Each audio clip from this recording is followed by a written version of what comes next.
Back to Spreaker. So Spreaker, we're live on the air. I want to welcome you back. We had a little technical difficulties, but thank you so much for your patience. We are broadcasting live during the Iowa caucuses, and we are giving live updates right now. Hillary Clinton is in the lead at 53%. Bernie Sanders is right behind her at 46%. And these numbers are based on entrance polls. This is not based on the actual caucuses yet. The actual caucuses are just beginning. Martin O'Malley is at 1%. I'll give you an update on the Republican totals later. Personally, I don't care whoever they bring. Bernie Sanders can definitely thump them really good. So I'm just going to be honest and transparent. I think everyone knows this about me. I have not been Bernie or bust. Matter of fact, I'm still not Bernie or bust. But the thing that's pushing me away from ever picking up a character on Twitter or a minute of my airtime to ever support somebody like Hillary Clinton is really her supporters more so than her. Because I understand who Hillary Clinton is. Just like I understood who Barack Obama was, right? I didn't drink the Kool-Aid, JP. I know you're gone, but I know you'll be back. I didn't drink the Kool-Aid because as I listened to him speak, I knew that Barack Obama was going to do triangulation. I knew that he was going to do everything he could to be a nice player and, try to be as work with them as much as possible because that's what he said. I knew, and matter of fact, I gave a speech right before the 2008 election. And I told the entire audience, I said, do not look for Barack Obama to fix your problems because he's not going to fix your problems. I said, you have a better chance to vote somebody to be your mayor who's going to fix something for you than you do voting for Barack Obama. And I I went and campaigned for Barack Obama, but I wanted the people to be very sober about who Barack Obama was. Now, coming full circle, I know exactly who Hillary Clinton is. I know that she is just right of center moderate. She is not a progressive. She's never been a progressive. She started off as a conservative, came to Arkansas, met up with Bill, whatever they met up at, and got married and got into Democratic politics and were blue dog Democrats at best. She spoke negatively about the black community. She called us super predators. She pushed this 1994 bill that really just eviscerated the black community. She helped gut the welfare with welfare reform, which was actually just gutting of the safety net. I know exactly who she is. She is a neoliberal, neoconservative status quo. She's going to do 95% of what a Jeb Bush would do. The only difference is that she will give some room, now that she's evolved, on social issues for LGBT rights. She'll put She'll put some justices on the board, on the Supreme Court that are going to be a firewall against conservatism. She will do those things. But in terms of this economic revolution of actually trying to help the middle class and the poor, she is not going to do anything, as evidenced by this, continuing President Obama's policies. This article that's come out today that shows that Barack Obama just gutted even more of the food stamps. Now, coming full circle to why I would not help Hillary Clinton, it's not because of Hillary Clinton, because I know who Hillary Clinton is. Hillary Clinton is not capable of letting me down because I know exactly who the hell she is. I'm prone to never help Hillary Clinton because her supporters are trying to redefine what progressivism is in order to justify their support of her. Instead of saying I'm going to vote for Hillary because I think she's an accomplished politician, I think she's a great, potentially a great leader, and she's a moderate, and she's a woman, right? She might be a moderate, but she's our moderate, right? She might be, just a little bit better than, say, a Mitt Romney, but she's our moderate.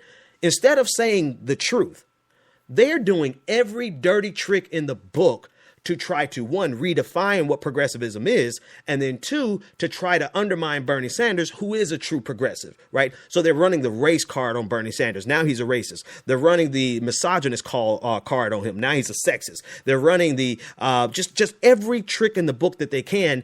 And I'm like, you guys are not carrying yourselves any better than Tea Party Republicans. Why on earth would I want to do anything to help people like you get in power when you represent the exact same thing that we stand around here fighting against all day long. And so the more her supporters run their mouths, the more her supporters try to redefine what progressivism is, the more her supporters try to label Bernie Sanders as a racist when his past and his present, he is the strongest on issues for African Americans. By far, nobody's even close to where he stands on issues for African Americans, criminal justice reform. 9 out of the 10 of the Campaign Zero goals he is hitting versus Hillary Clinton's 6 out of 10. So they are trying to paint him to be something he's not, just so that they can get their girl into office, their woman into office. And I'm like, all you have to do for me is to be transparent and honest. And if you can't be honest, then I have no incentive whatsoever to ever try to write. I can't even bring myself. I can't even imagine right now writing a positive post about Hillary Clinton, except for this. She's a moderate, but at least she's our moderate. That would be my headline. She's a moderate, but at least she's our moderate. I'm going to throw it to David. David, you've been sitting there for a minute, man. What's on your mind as we get some new data back? Well, I just saw that, what was the name of it again? Give me 1 second here. I actually tagged you on Twitter with it, and it just changed. But a moment ago, Alamance County in Iowa was actually reporting 100% for Sanders. It's been updated now. It's no longer 100%, but he's still in the lead over there. I think right now it's like 66%, so they took a big jump down, probably weren't updating it too consistently. I actually put 2 links in the chat on the Hangout, and two issues going back when we were discussing issues with Iowa, not the Microsoft software, but there were 2 other things that I've been seeing for the past couple of weeks, and neither of them have really been reported on widely enough. One of them being, and I think this one was posted just today again, there was rumors about people from out of state being brought in by the Clinton campaign, ironically, because they were trying to claim that the Sanders campaign was going to bring in young people out of state to try to pose in the caucuses. But apparently one of the precinct captains have been proven to be out of state. The other article... Wait, hang on. Before we breeze past that one, which article is that? Sure. That's from usuncut.com. Okay, I'm pulling that. I see it in the chat room now. I'm pulling that up. Yeah. U.S. Busted Iowa precinct captain revealed as paid out-of-state staffer for Hillary Clinton. All right, go ahead and keep talking. I'm going to unpack this a little bit. Go for it. Sure. The second one, just to summarize, is how unprepared the Democratic caucuses have been in Iowa, which actually worried me more the more I was seeing it, because I can definitely see a whole lot of conspiracy theories being brought up, and maybe not even conspiracy, legitimate issues with it. Apparently there were, and I don't think this article is from today or this week or last week. I'm going to bring that up right now. No, this was from January 23rd, so it's slightly dated. But they were reporting that there were empty chairs, and that they were giving the responsibility of multiple caucuses to certain people until the caucuses opened, at which point they would actually fill the vacancies. But they were really disorganized, and there were a lot of reporting. That one's the Guardian article that I posted in the chat. Cool. So both of those things, to me, just pose... They're pretty troubling. So I'm looking at a picture here from, and I'll share it on the screen. And this is from Twitter. Twitter is always the best place to get live feedback. So this is Precinct 44, District 44. This is Precinct 44. On the left-hand side is the Hillary Clinton base, and on the right-hand side is the Bernie Sanders base. So if nothing else, we know Precinct 44 is going down for Bernie Sanders. So let me retweet that in solidarity for Feel the Burn. Another one, let's see. There was something else I wanted to show from here, and it escapes me. Actually, somebody just sent me. It was Noah just sent me something. Hang on. Let me see if I can pull that up. What was that you just sent me, Noah? Oh, this is outside the caucuses. Okay. Well, what it's saying is that over in Ames, Iowa, the turnout was so high they had to move everybody outside. So they're caucusing outside in the cold right Oh, now wow. over there because there was no overflow. So yeah, it's pretty. I mean, there's a Facebook group. Just going to the point about the people from outside the state. I guess someone pointed out that that's not technically illegal. But my question is, why would you want your candidate doing things based on a technicality? I Right. mean, here we are, especially when your candidate is known for not being very trustworthy or honest to begin with. I mean, when you look at all the polls about trustworthiness and integrity, and that's something that people pretty much seem to value, at least on our side of things, she continues to do very poorly in comparison to Bernie Sanders or Martin O'Malley. I mean, why would you bring someone from out of state? I know I read that article earlier, and it also links to a Yahoo News article, and the guy who raised it was just like, it's just very odd that I would get information about someone who's 50, 60 miles away to be my precinct captain. I've caucused before. That never happened. So one of their justifications is that the Obama campaign allegedly did that to them in 2008, so, whatever. But just to touch back on what I was saying earlier before my computer before I forgot my charger, sorry. But That's what it was. Okay. My 12-year-old had my charger and didn't give it back to me in time. But anyway, but just thinking about why I'm supporting Bernie, and I was reading something earlier. I mean, there are black people who support Bernie all over the country. We have expats who support Bernie. I mean, young, old, it doesn't really matter. There's an article today in the Burlington Free Press with a great interview from Tavis Hall. He's a business owner in Waterloo, and he's a black burner. And he's talking about how the fight for 15, like that $15, like increasing minimum wage, we're investing in all these business districts, and we want to really, really help small businesses. Who's going to shop at your business? If people can't afford to take care of their families, if people can't afford the basics, we just talked about people getting cut off SNAP, and part of that's with the work requirement, because since unemployment has allegedly come down, people are expected to go back to work, and there's a work requirement involved with getting food stamps. A lot of people don't understand that. Like, you're not working to get a check, you're working to get food stamps. So you're working for pennies on the dollar, and a lot of those work activities, corporations get subsidized in so many different ways, and people working for corporations, they get benefits from states for welfare recipients. That's one of the many ways that corporate welfare runs amok in our society, and that's one of the things that Bernie Sanders talks about a lot.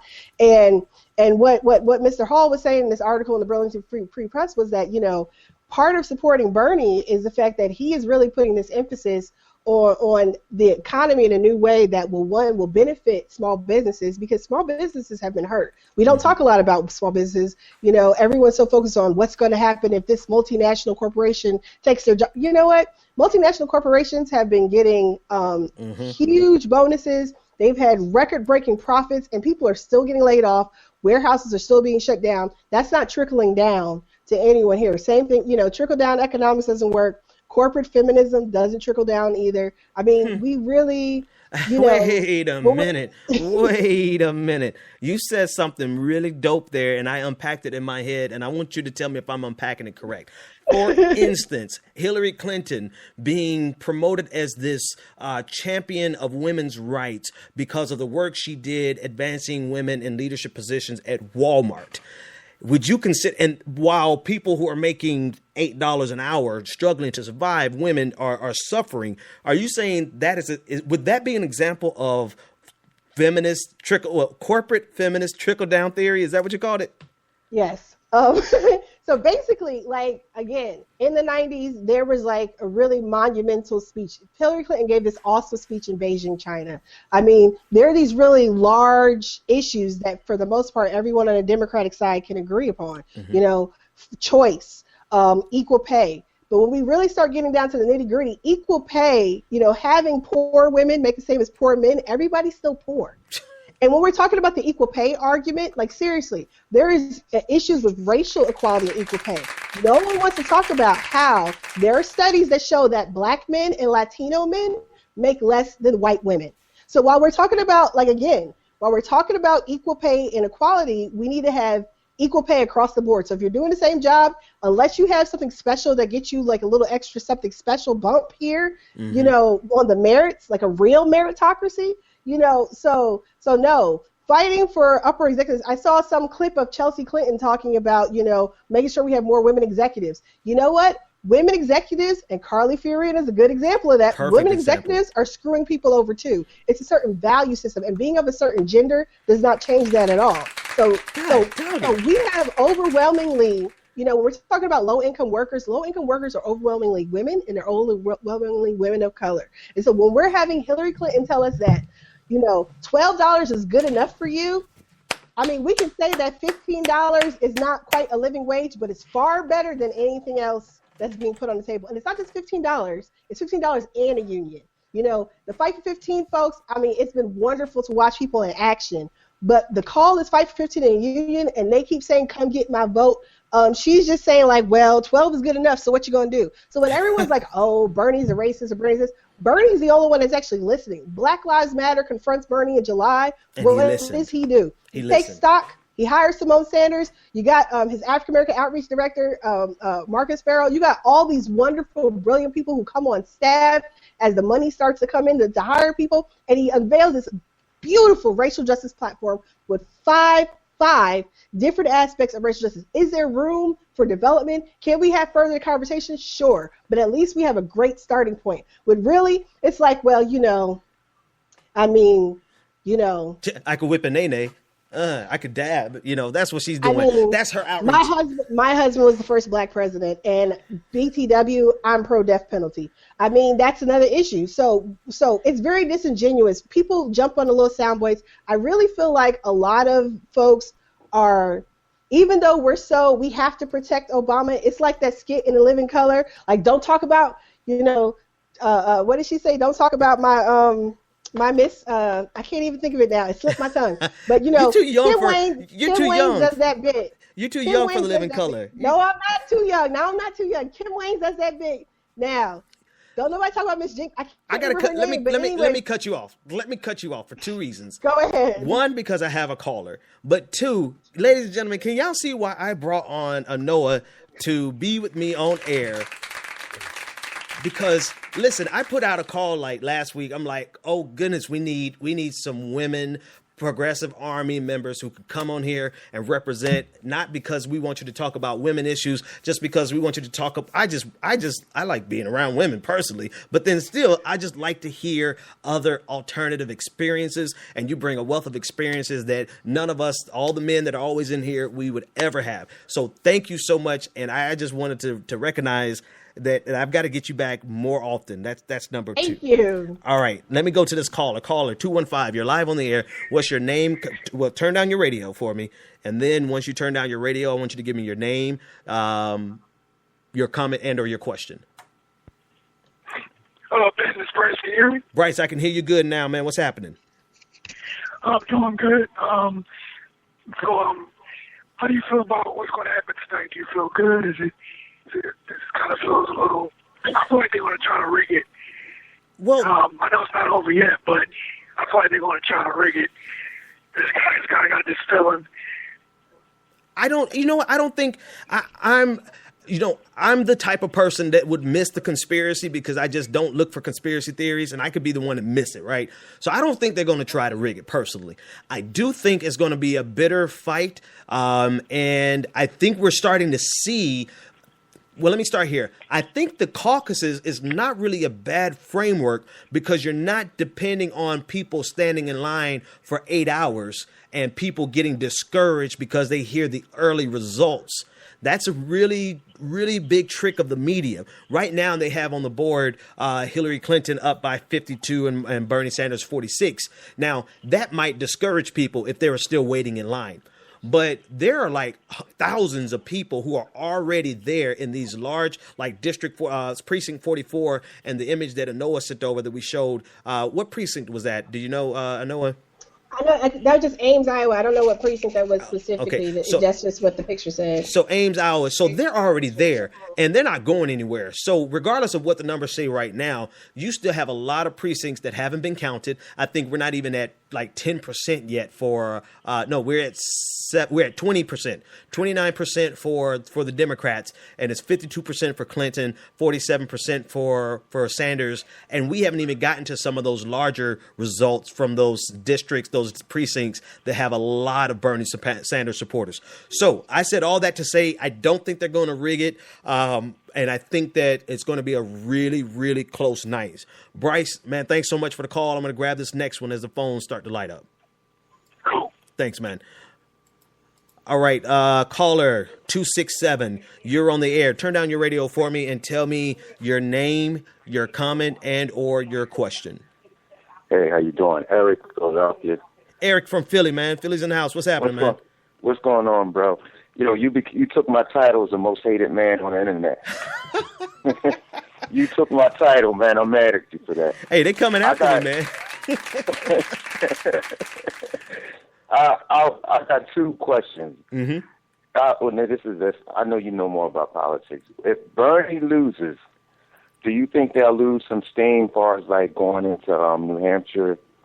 And because to me, I think this is the most important for him. And the second question I have is, as far as like the news media, we all know their biases, but I think you're really starting to hear the truth coming out. I think it was Steve Smith on MSNBC. He was saying, you know, Trump and versus Sanders is not. You know, people said, "Oh, Sanders is a socialist," and you know they're starting to really admit how scared they are of Bernie, and that should tell you something if they're scared like that. Mm-hmm. So I really do like. I just hope that this can pull off tonight, you know. But even if it doesn't, I'm still going to be there. I'm still going to be taking on Ben. I'm gonna tell you, your hands must be tired, my man. I said, I take my family. I come back. I say, what's going on?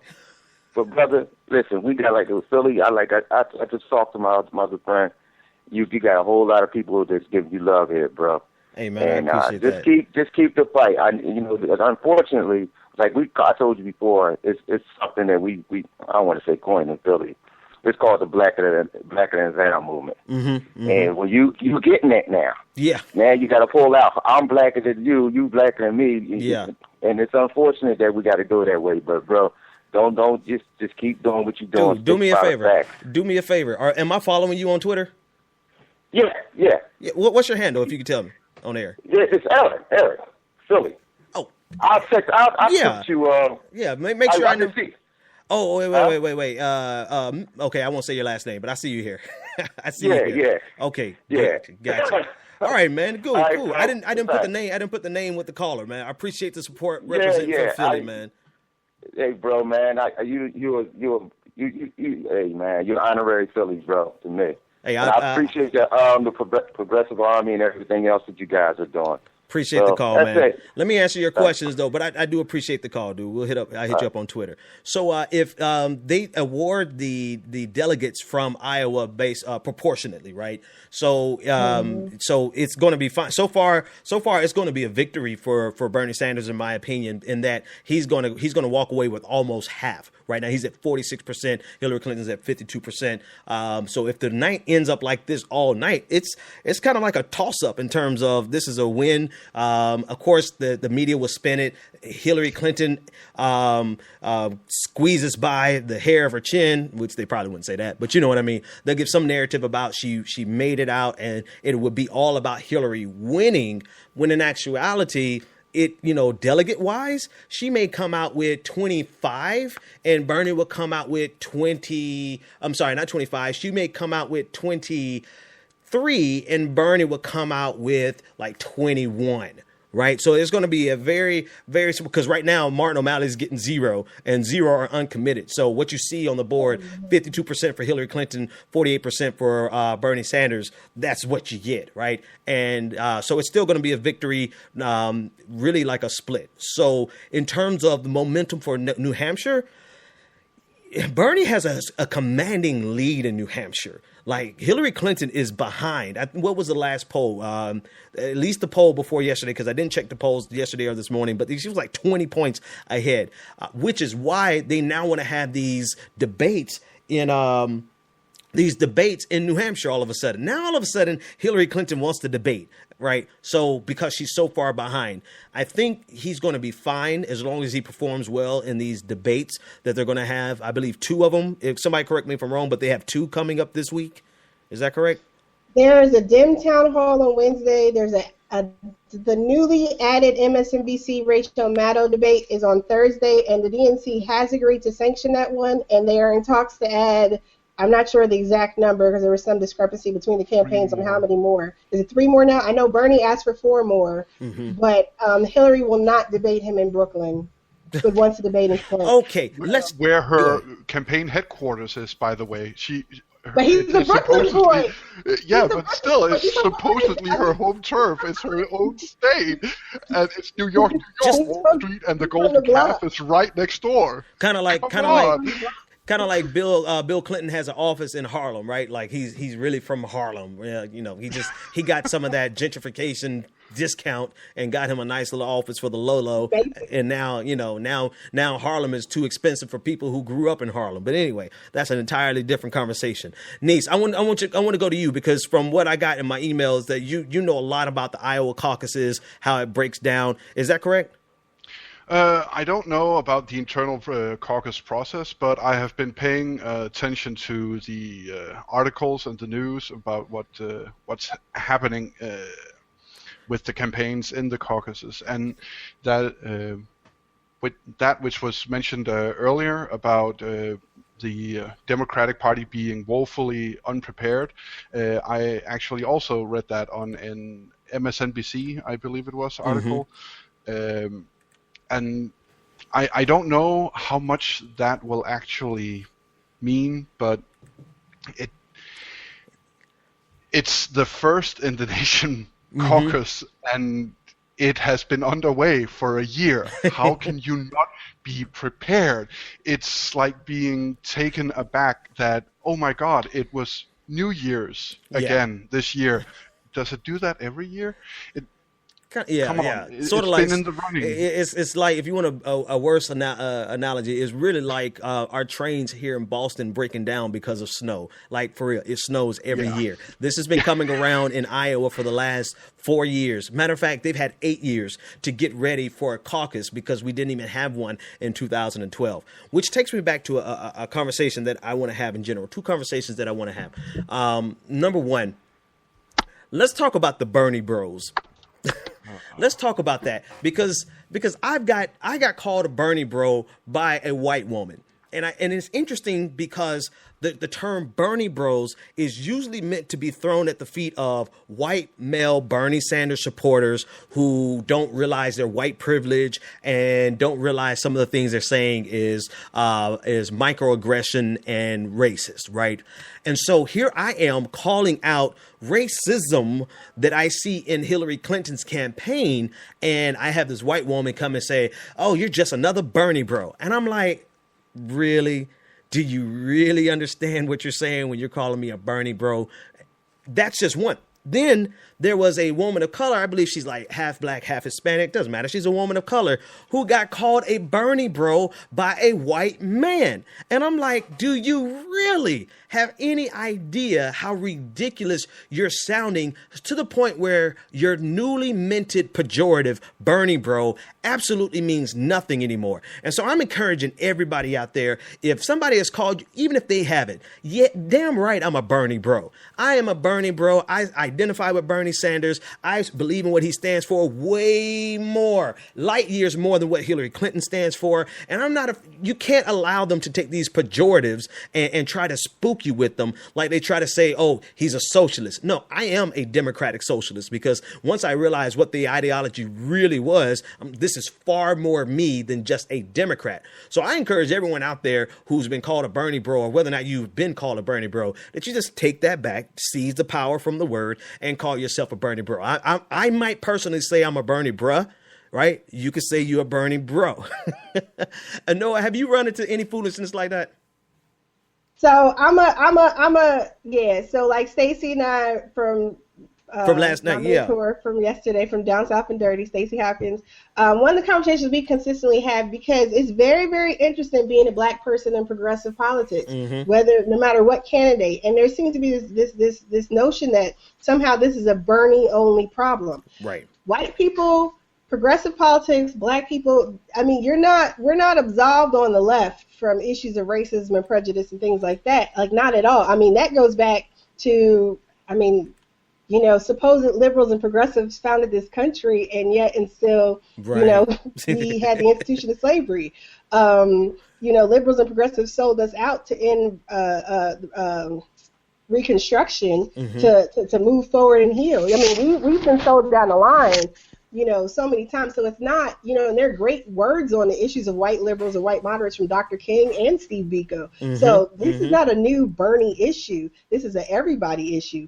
So in terms of Bernie bros, what I do see is that people are so particular.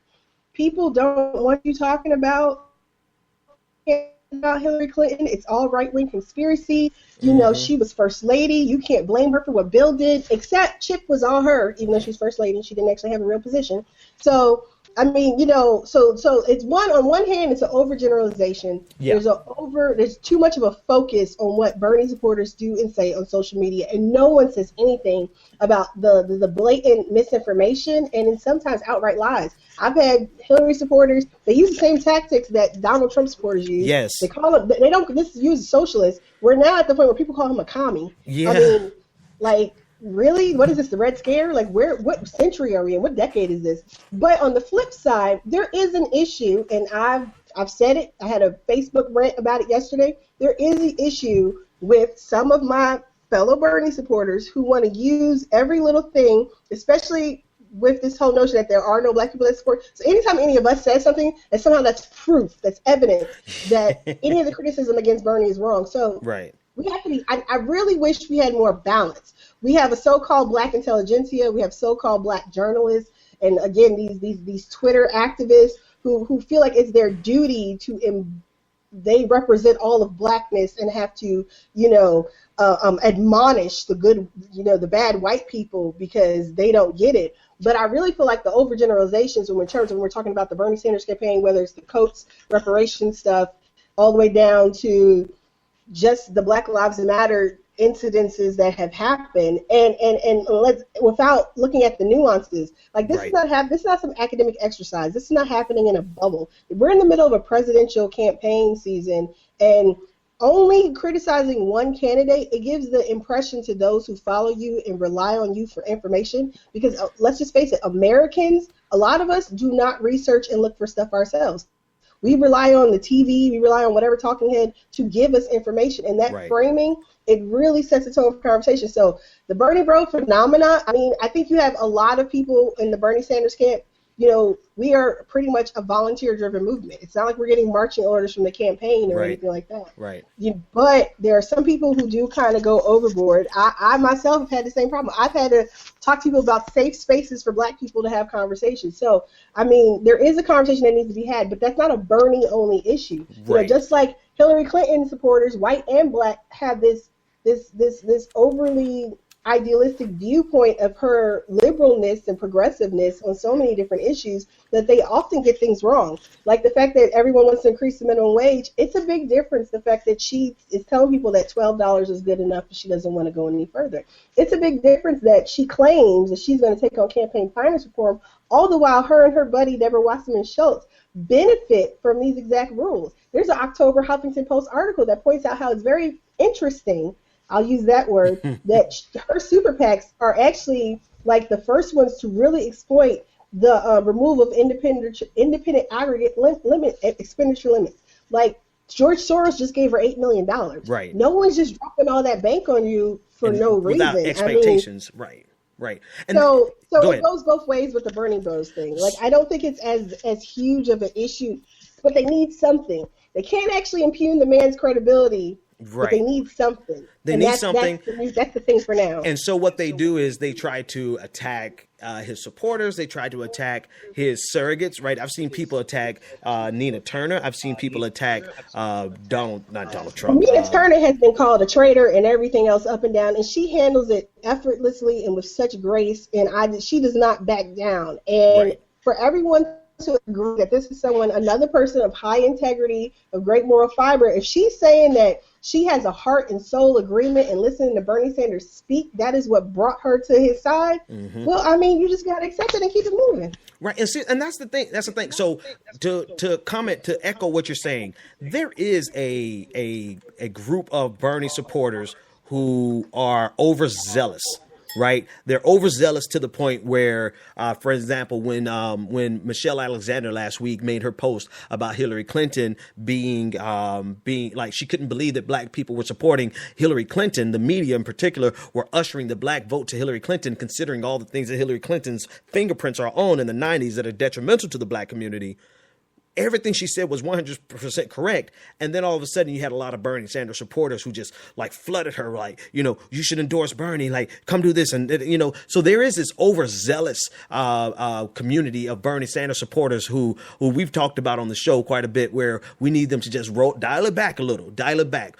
But now they've gotten to the point of absurdity where everyone who has a valid critique, a visceral critique, an emotional, any type of critique whatsoever of Hillary Clinton or Barack Obama, then they are automatically labeled a Bernie bro, regardless of the perspective from which they're giving that critique. Regardless if they're an African American who says, I like Obama, I support and I respect President Obama, but I can clearly articulate the problems with his administration, particularly for the black community and for just, middle class poor people across the board.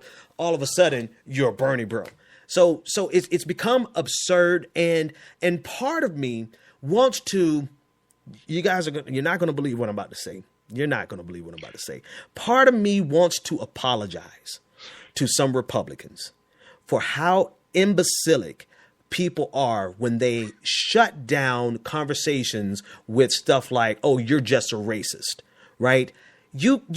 This attempt to shut down conversation with the pejorative happens from the right too, but they have been, when you see it done by people who are ostensibly supposed to be more enlightened and on your side of the aisle, but they will turn the corner and do the same thing to you that they've been doing to Republicans for the last 8 years. Mind you, some of them are just racist. Mind you, some of them don't have a valid reason to critique President Obama, because if anything, President Obama has performed just as well as they would ever hope on the metrics that they need him to perform on. I mean, he's been a really great Republican economic president, right? He's outperformed Ronald Reagan on all the basic metrics that Republicans like. So yes, a lot of them are just racist. Some are just racist, and some of them have no reason whatsoever to criticize President Obama. However, that doesn't justify really simple-minded people shutting down legitimate debate by labeling anyone who disagrees with President Obama as a racist. And now that black people disagree with some of the things that President Obama has done, all of a sudden, oh, you're just a Bernie bro. So I would say, and this is another reason that more so than Hillary Clinton herself, because I know who Hillary Clinton is, more so than that, it's her supporters. And it's seeing them devolve and do the same exact thing that we expect from conservatives. They're using the same type of vitriol, same type of tactics that makes me say, why would we ever want to support these type of people and empower them and embolden them to misrepresent what progressivism really is? Now, I'm off my rant. I want to give these results really quick from Ann Key and Kinney caucus in Iowa. Marco Rubio is up 34% to Ted Cruz's 28% to Donald Trump's 18%. Now, this is only one county in Ankeny caucus, and so that's not representative of the entire state. Right now across the state, it's tightening for Clinton is at 51%, Bernie Sanders is at 48%, and Martin O'Malley is at 1%. So it is tightening even more on the Democratic side. Now, my rant over, data out there. Let me go to David Grossman. I haven't heard from you in a while, man. What's on your mind? What kind of information you have for us? Well, no new information source-wise, but I do want to jump in with the Bernie Bro discussion. I'm not sure how much I missed because I had to come back. Go for I it. had internet issues. Go ahead. But I think the Bernie Bro almost has taken over. It seems like both sides have these nicknames. They call each other Hillary Bot or Hillbot, and then Bernbot, Bernie Bot. And I mean, the Republican, it goes all across the board. When people shut down in terms of substance and dialogue, and they are just sticking to the rhetoric, it happens across the board. But it's really strong on the Democratic side, regardless of which camp you're in. You find some of that foolishness. Significantly, and I mean, I'm in several different DMs on Twitter where it's like a lot of grassroots support. But no matter where you go, you come into these. I'm at a loss for the word that I'm looking for, but you come into the stubborn mindsets no matter where you go, and it's really it hurts. We're losing you a little bit, David. I think your internet is. Let me. I'm getting every other word, David. So why don't you check your connection for me? But you really said something key there, right? No candidate, nor their supporters, nor president, or any other human being for that matter, is flawless. And I think what we run into is these absurdities where people will never admit that someone that they're affiliated with or someone they support has a flaw or didn't do something 100% correct, right? They can't bring themselves to actually say this simple phrase. President Obama was as progressive as he could be, but we think he probably could have done better. And at bare minimum, we wish he would have done better, right? Saying something like that to the Obama coalition, quote unquote coalition, is akin to treason, when in actuality, it's a very very objective view of his presidency based on the policies that he signed into law, right? But it's this assertion that if you say anything wrong about, or you call out or critique anything about the person that I love, then you are a Hillbot, you're a Bernbot, or you are a Bernie Bro. And that is a level of absolutism that we disdain from conservatism, yet it is very prevalent in our own circles. Let me go to Niz, and then I'll circle back to Anoa. I don't have you're still on mute. Oh, there you go. I hear you now. Go for it. Okay, so on the Bernie bot issue, or Bernie Bros, I had a very uncomfortable experience today where somehow some Hillary supporters had snuck into my friend list, and one of them put up a post about that was very visceral in its introduction, and then with a link to an article about Bernie putting his name on a book that tries to tear apart Obama. Mm-hmm.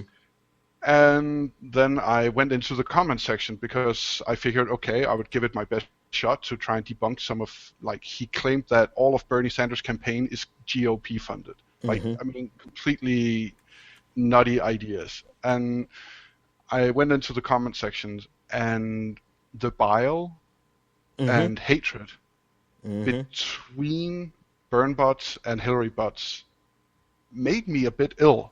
I mean, I was taken aback by it, and it was not just the Hillary supporters, although they were quite vocal in how much they did not like Bernie bots commenting on this article and questioned about how on earth did you get on this friend list? I'm going to have to leave this board and this group, and they kept, But the Bernie bots, there was of course, it was majority women on this thread protecting Hillary or advocating for Hillary. But there was this guy, he kept using the C word and the B word against these people, and he was supposedly pro-Bernie. And so when articles starts getting written about there are two that I found. It There's some can credence to it. misrepresent us, like it did after Netroots, where people went completely nuts. Mm-hmm. I mean, I have not laughed so hard as when I went on Twitter and read Bernie So Black. I mean, the humor was epic, and it was actually pretty good. I mean, it was a good way. It was a good, fun, humorous way of spreading just the idea of Bernie Sanders. Mm-hmm. Mm-hmm. But no, these people advocating for Bernie had to take it as an attack and had to just go vitriolic. And basically, I liken it to the article I read, an interview with Nina Turner, where she describes a run-in with a former supporter. For Hillary Clinton, right? No, a former supporter of hers. Okay. When she ran for Secretary of State. And this white woman, and I'm quoting, I was at Planned Parenthood lecture a couple of months ago, and she came up to me and said how disappointed she was in me. After all we've done for you. After all we've done for you. Yeah. Yeah. And to which she says that I let her know that I really didn't care about her disappointment, and I'm not on the plantation. Mm-hmm. So it's the way she talked to Nina Turner is the way that some people actually talk to. So that's the thing, and I think it's important for us to. So it's important for us to admit that there are some problems in our camp. But circle back to what Anoa said and saying these problems are not are not laid only at the feet of Bernie Sanders. This is a problem of progressives and liberals and Americans in general, particularly white Americans. But and what happens is, and even actually, let me pull it back a little bit. Not just white Americans, because I see black Americans picking up these traits and implementing the same type of tactic, the same type of attack, the same type of vitriol, the same type of trying to shut you down. So it's just human nature across the board. But what happens is people like to point it out in your camp and never say anything about what's happening in their camp. And this is where I think particularly the black media elite and the black political elite have done a huge disservice to their constituency, because I forgot which one of you said it, but, believe it or not, there is a very big number of Americans who wait to hear something from their pundit, to wait to hear something from their favorite radio show, to wait to hear something from the person that they trust, that they listen to, whether it be Tom Joyner or whether it be Roland Martin, whoever it is. People wait to hear the opinion of these people, and then they make up their mind. And so with that being said, when you have these type of leaders and these political influencers and these media elite who are just drilling this one single narrative that Bernie Sanders has a race problem, Bernie Sanders has a minority problem, Burn bros are so racist and they're white and they're arrogant and they don't understand their privilege, and they push this narrative without unpacking the reality that it's just as disgusting in Hillary's camp. It's just as disgusting. If Martin O'Malley had a camp, it would be just as disgusting as Martin O'Malley's camp. And that's the part that they're doing a disservice, because they're making it seem like, don't trust this old white man because he has a lot of racist burn bros on his side. And the thing that's not mentioned ever is that the same problem exists in Hillary Clinton's camp. But in my opinion, more nefariously so, because they're using your fear of racism to get you to buy into economic policies that are going to be detrimental to you across the board.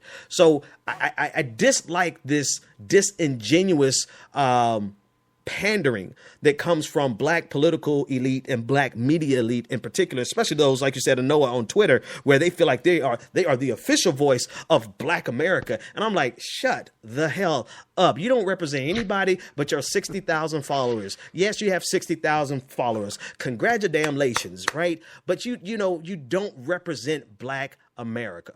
Noah, whatever you want to talk about, you got it. Did I have you muted? Well, Okay, go ahead.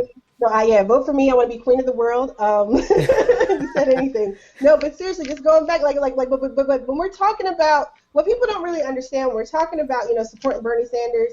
Like, we're not just talking about Bernie Sanders. Bernie said it. I had the opportunity to go to the Birmingham. I was here at the rally at the Fox. I've seen Bernie in person 4 times since October. But at the rally at the Fox, but in Birmingham, I had my kids even working the event in Birmingham. But he said something really, really serious. He was like, no, it's not me. It's not Bernie. It's you. This is about empowering people. This is about empowering people who have felt left out. Mm-hmm. Like we were coming out of the Bush years. Obama, the hope, the change, I was in law school. I remember it was just so motivational. And it was like, yes, people weren't asking those serious questions. But after I graduated from law school, I worked in Chicago doing public housing and public education law and policy. And I learned of the legacy of Arne Duncan. Arne Duncan has been our Secretary of Education for all these years. Arne Duncan screwed Chicago, screwed Black and Latino and poor children in Chicago, and yet he was entrusted to oversee education for the states.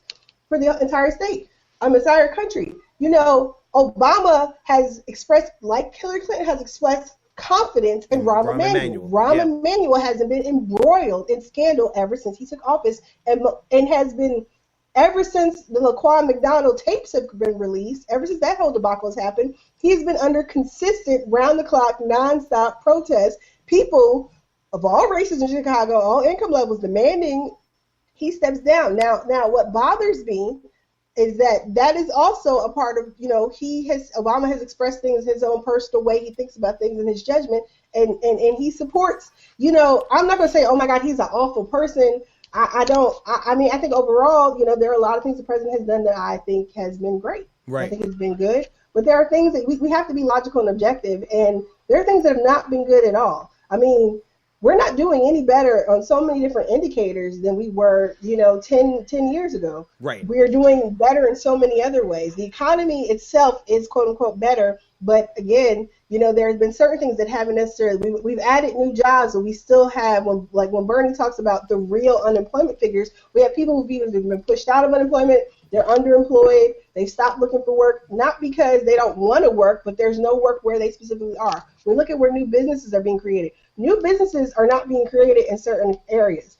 Businesses are being created. There's issues in terms of public transportation. We need infrastructure development. There's so much that has not happened. And we can say, I was reading a quote from Bernie from back in maybe September. He's talking about how, Obama thought he could go in there and just, okay, let's all be great. Let's work together. We're going to get this stuff accomplished. The Republicans have been on that 3-year-old no tantrum thing for 6-7 years now, and it has sent us further and further down the pipeline. And it's taken all this time for the president to finally say, you know what? Bump you. I got work to do. Right. I needed you to do that 3 years ago, bro. Exactly. Seriously. And so when we're circling back around to this whole thing about Hillbots and Bernie Bros, we do have an issue. But the issue is not of either one of the campaigns. The issue has existed. Because when we're really talking about, supposedly, since everybody Hillary's saying progressive, when we go back to 2008 with the Pumas, the vitriol, and I think social media, the way Twitter and Facebook is now in 2016, it wasn't like that in 2008. We were not as active and engaged in 2008 on social media as we are now.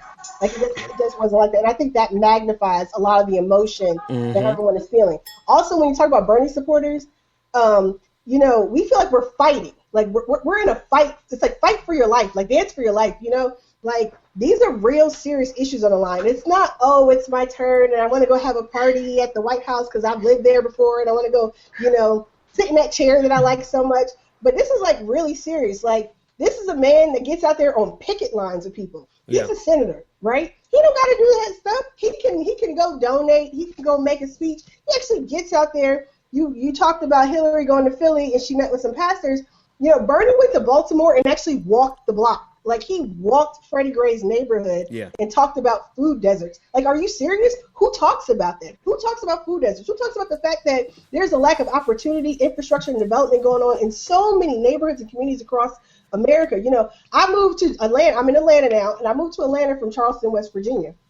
Appalachia, looking at rural poverty. There's from a holler to the hood. There is so much that's going wrong in America today, and we are fighting. We are fighting for our families. We are fighting for our communities, and I don't really feel like, So when I get incensed that someone's criticism, it's not that I don't think Bernie can handle it.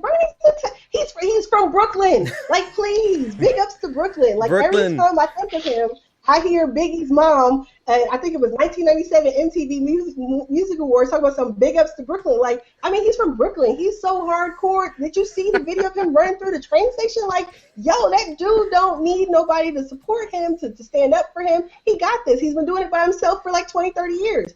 But the problem is that we are not in a bubble. You have all the people who criticize on one side when there's a whole heap of criticism on the other side. Mm-hmm. But they're trying to shield someone because they know there's a lot of stuff that the other side is going to, when we get to the general, there's going to be a lot of stuff thrown over there. So, I mean, people need to rein it in. And there was an email that went out from the campaign about social media and, like, kind of like do as Bernie does. And a lot of us who are social media managers, we do say that to people, like, you know, what would Bernie do? I've said that to people.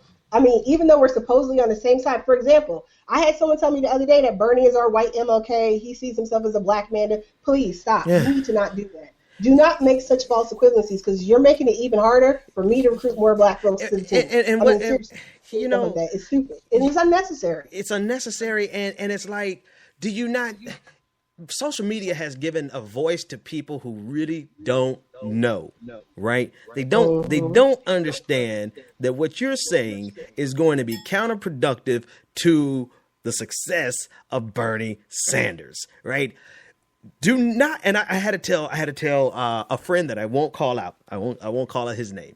I had to tell a friend, please never again make the analogy between, or the comparison rather, between Bernie Sanders and Martin Luther King. Especially don't do it to your audience, right?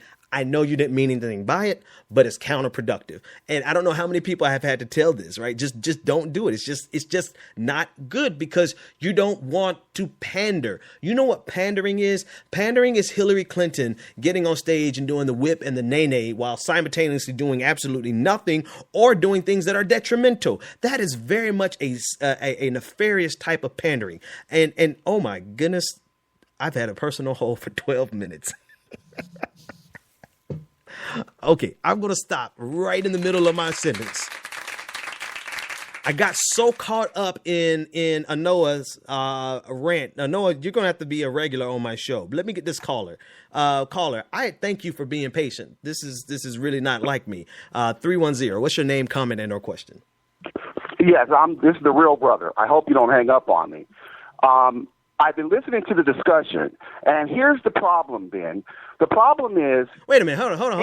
Hang on. Hold that thought. This is the real brother. Who is the real brother? Yeah, this is the real brother, Theron Cal. Oh, okay. I'm sorry. I didn't know who you were. Okay, go ahead. I know you don't know any real brothers. You black. You don't know any real brothers. I understand. No, I didn't know who. I didn't know who you were. But go for it. You know Bernie. You know the white supremacists and the racists, but you don't know any real brothers. But let me we say know this, who you Ben. are, Here's the real thing. brother. You can cut if you that mess can't out articulate right an argument for Bernie Sanders, then you don't get a chance to be to get him elected as president. Let me talk about that minimum wage thing that you guys are doing.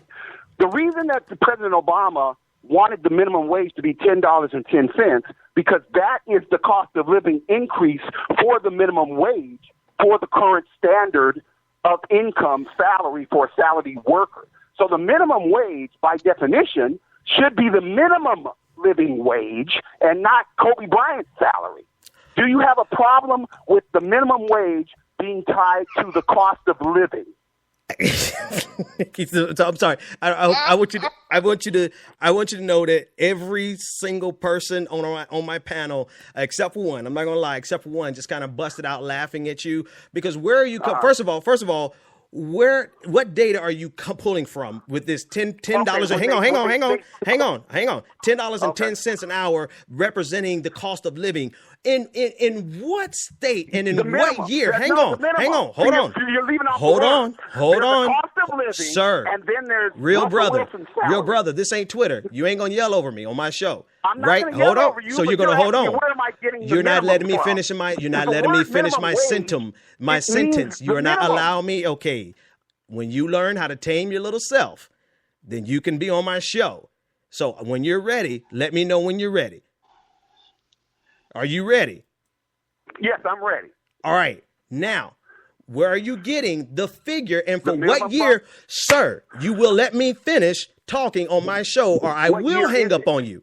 Or I will hang up on you because you are not entitled. What is it about people who think they are real that you think that you are entitled to run somebody else's tell you the platform? truth. Hold on, little man. You do not run my show. You go build your own platform. Now, you asked me a question and I'm giving you a response, right? And if you're not capable and he hung up. Okay. Cowards Hey, Ben, do what cowards do. I've heard this guy before, man. This guy tried to do the same thing to Vet Carnell and everything else. He's supposed to be this real brother, right-leaning A dude, real man. mess. Just a troll. He's just a troll. A real mess. So this is what cowards do, ladies and gentlemen. You ask me a question, and I'm going to, first of all, I don't even have to answer your question. I feel like Megyn Kelly right now. This is my show. I ask the questions. But I entertained your little question from your little peon mind, and I was going to actually engage in a conversation with you because you're so desperate to have one. You're so needy of a debate. I decided to throw you a bone and actually do it with you. That's fine. But you can't handle anyone rebutting your foolishness that is decidedly foolishness. Sir, go ahead and go get your 5 listeners and do that with your 5 listeners, man. We got bigger stuff to do. Moving on. Who was next? JP, you're actually back in the house, man. You've been gone for a little while. The last thing we talked about was a little bit of everything. And before I turn it to you, there's some interesting things happening. Bernie Sanders is closing the gap even more. It's 51% for Hillary Clinton, 49% for Bernie Sanders. So because it is a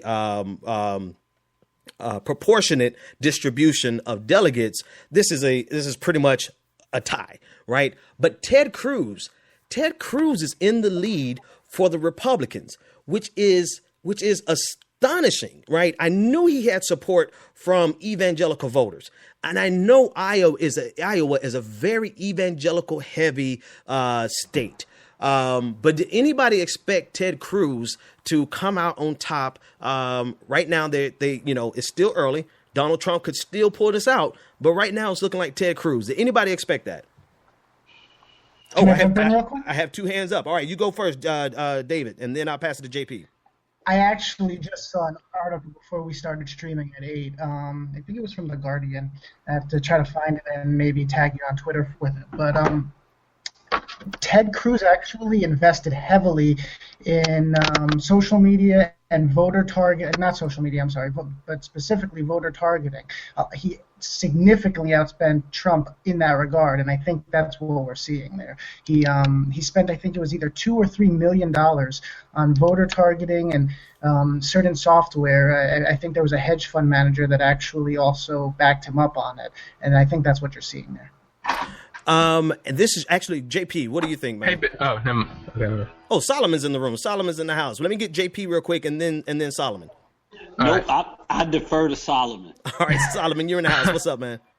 Okay, I was about to say I have some inside intel from I don't know if I can say where, but Ben knows where I would get this intel from precinct captains for Bernie, and they're talking about Ames, Sioux City, a couple other ones. They essentially failed on their mission to get college students to spread out, and it's causing a kind of weird effect that they didn't see coming, and they're not sure whether it's going to help or hurt. College students didn't spread out. In fact, they're clumping so hard that they're over-clumping to the point where in these different counties and towns, there are so many in certain precincts that they are eliminating not just O'Malley's viability, but Hillary's viability. She's not getting 15% in a lot of these precincts, which means she won't get any delegates in any of those areas. So they failed on the mission to get them to spread out. The college students just all left class in the evening, went to the nearest one to their campus, and are pushing these so far. That's why the late ones that are coming in are all pushing Bernie back up. They're so huge that when they did the second recount, the Hillary supporters were fighting just to get viability back, and they're not getting it in a lot. Wow. What about this? Can I ask you something? Actually, let me ask him this really quick because this just came, and then David, I'll throw it to you.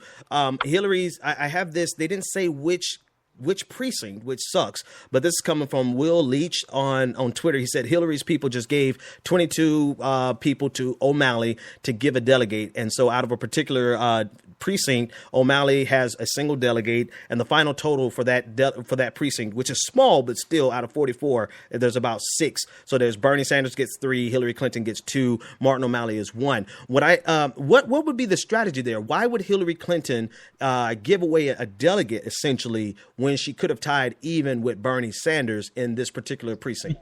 Because the data we've all seen has shown that those O'Malley supporters would go to Bernie, and so they'd give that one delegate to Bernie instead of her. So they're not gaining or losing a delegate, but they're forcing Bernie to lose a delegate that would have come from O'Malley's vote.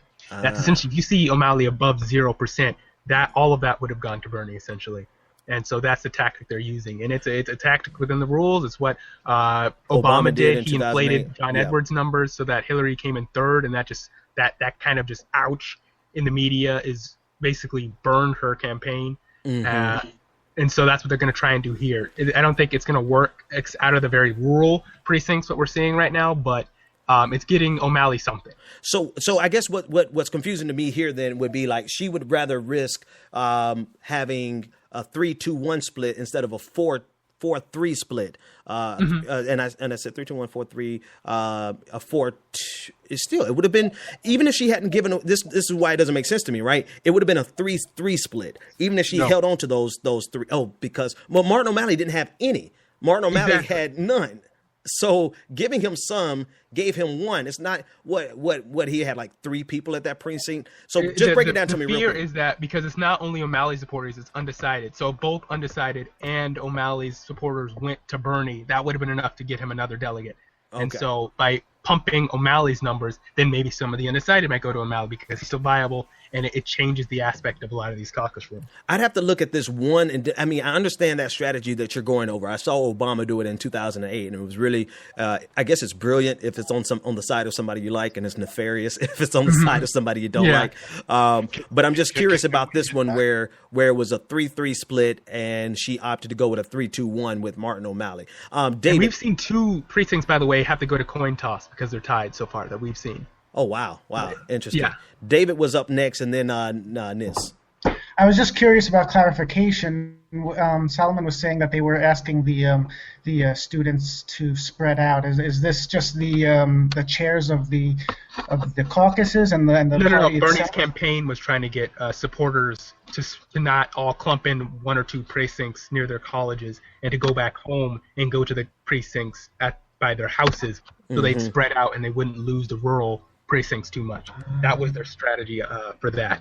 And so where they were weaker in the rural early on with some of the early returns, now we see him closing in that gap because some precincts Hillary is losing viability altogether. He's taking all of the delegates. She's doing really well in the Northwest, the conservative parts where she did well last time. She in the middle line through, and Bernie's doing well on the East Coast and Ames and Des Moines.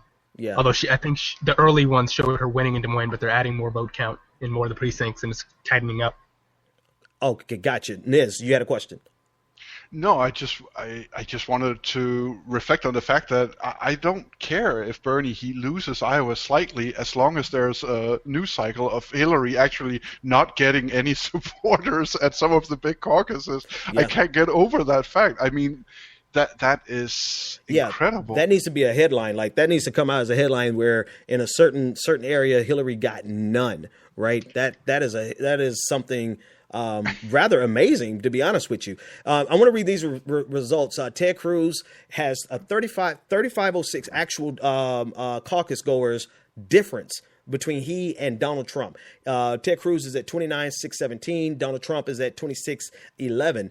We were talking about did anybody else see this coming? And JP, we went to Solomon before we discussed that. What were your thoughts about this coming? You saw this coming. Yeah, they said that Ted Cruz had one of the best ground games that you ever want to see set up. So it doesn't surprise me. That plus the evangelical vote that he had coming on, it doesn't surprise me at all. Donald Trump never said what his strategy was. People thought he may have had a better game than what he actually did, but we don't know for sure whether he did or he didn't. Mm-hmm. So I would just simply say that I think Ted Cruz is going to pull this one out. And I'm hoping, listening to Solomon, that somehow, some way, Bernie comes on top I do believe that it matters if he wins Iowa, because Bernie if just he, declared victory, by the way. He just, regardless of the vote totals, he said he just declared victory. all right, well, Oh, it give worked. me a link, someone, please. Yeah, we need that link. Where you, Send me that link. I just saw it on the headline on CNN that they got word from the campaign war room that they're declaring victory. Not necessarily that they see the majority of the vote, but regardless, because it's so close with 61% in, they're just declaring victory. Yeah, you can't, like I said, now listen, it depends on who's out, right? I wish I had the charts that, one day we'll have the full charts where I can see which precincts are out and what the demographic makeup of that precinct is, so that we can project right here, like there's still 40%, that's Republican. So there's 30% left of the Democratic precincts. And we know if that 30% is in a major urban area or if it's in a college town, we know a large percentage of that is going to go to Bernie Sanders. So it very well could be that they have that data in front of them and they're projecting out that they're going to win a complete victory. But then even still, I'm with you guys. A 50-50 split at this point is a smash in the face of the Hillary Clinton campaign. Ben, can I jump in real quick? Yeah. I left it open for any of y'all. Go for it. Okay. Well, two things. First of all, that article I told you about with Ted Cruz and the voter targeting, I just put the link in the chat.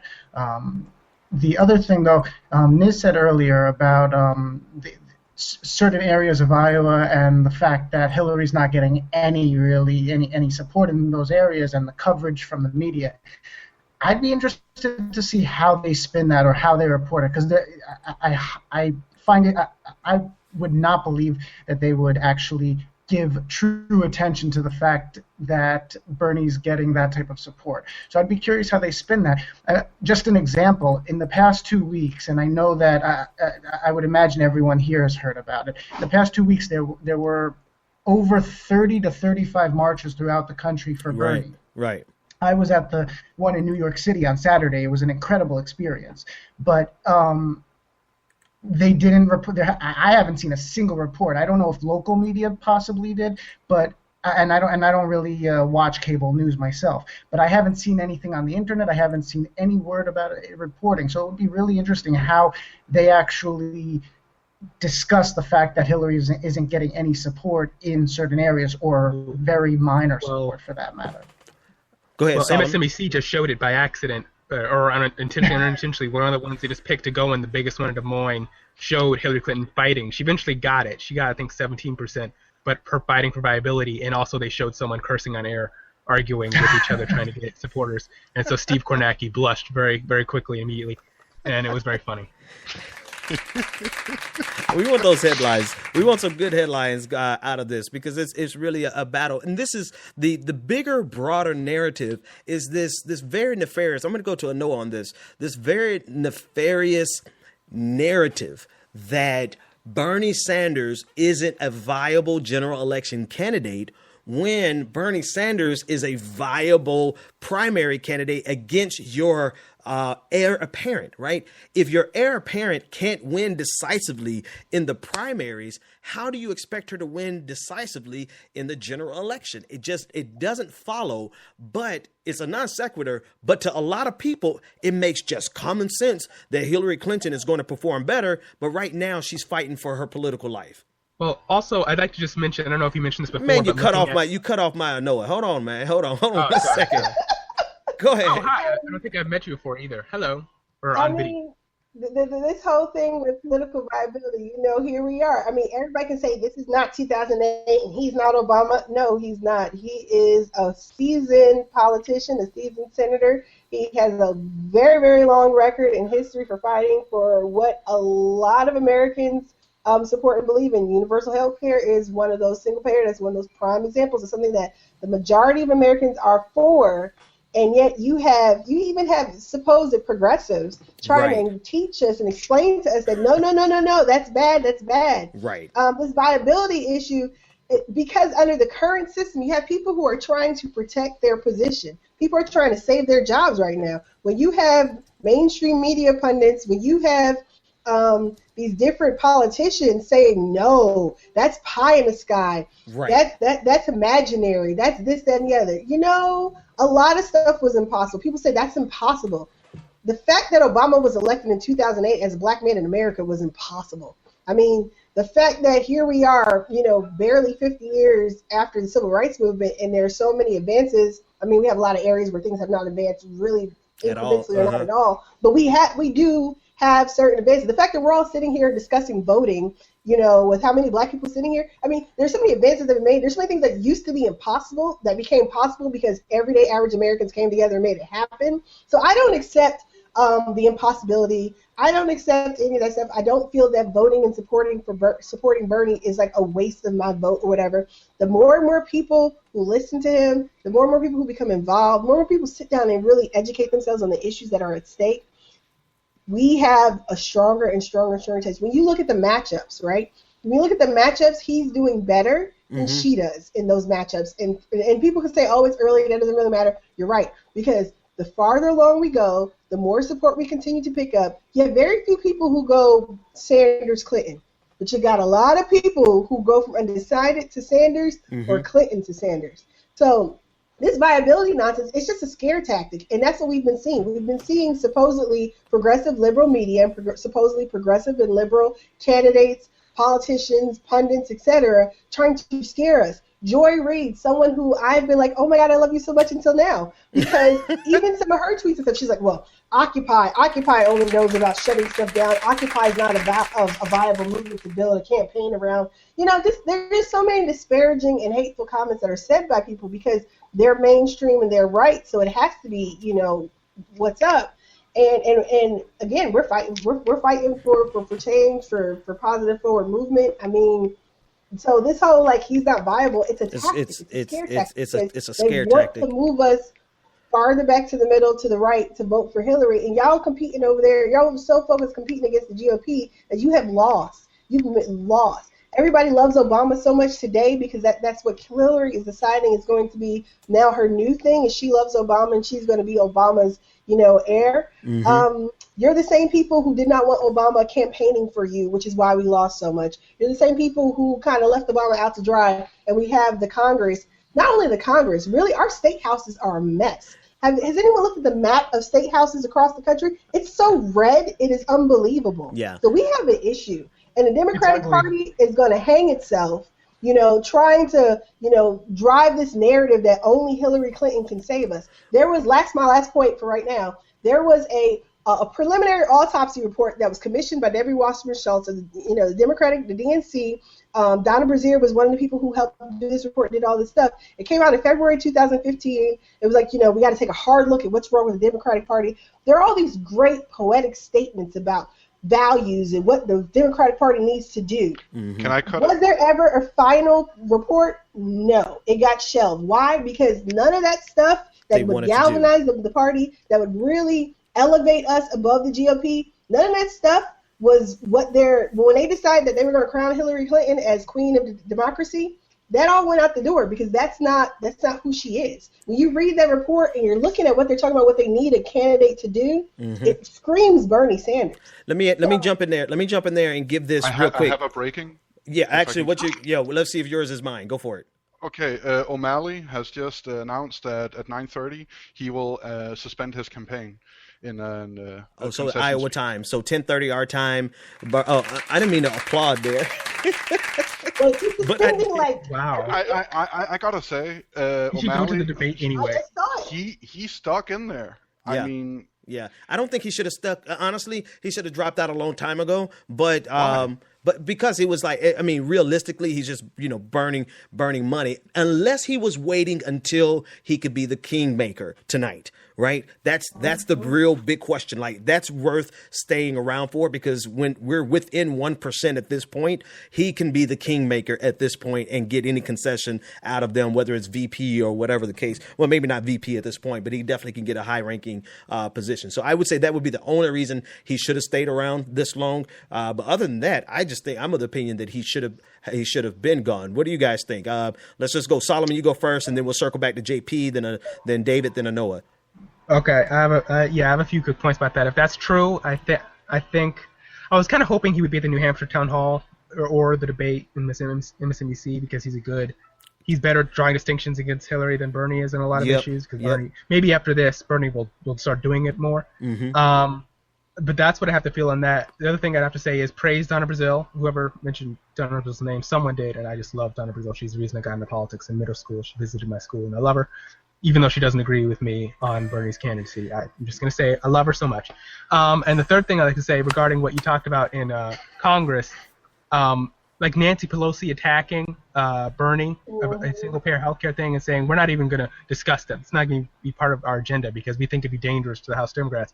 The level of just clapback I wanted to do on that is just, how are you the majority leader right now, Nancy Pelosi? Are you worried about losing your vast Democratic majority in the House? Is that what you're worried about? Exactly. You wouldn't want Bernie to endanger your great majority in the House. You wouldn't want him to do that. You guys have done so well giving Obama the majority he needs doing your establishment tactics, right? In fact, you're talking about protecting, it's not the right way to protect Obama's legacy, but if I remember in 2014, you all were telling candidates for the House to run away from Obama's legacy, not touch it with a 10-foot pole.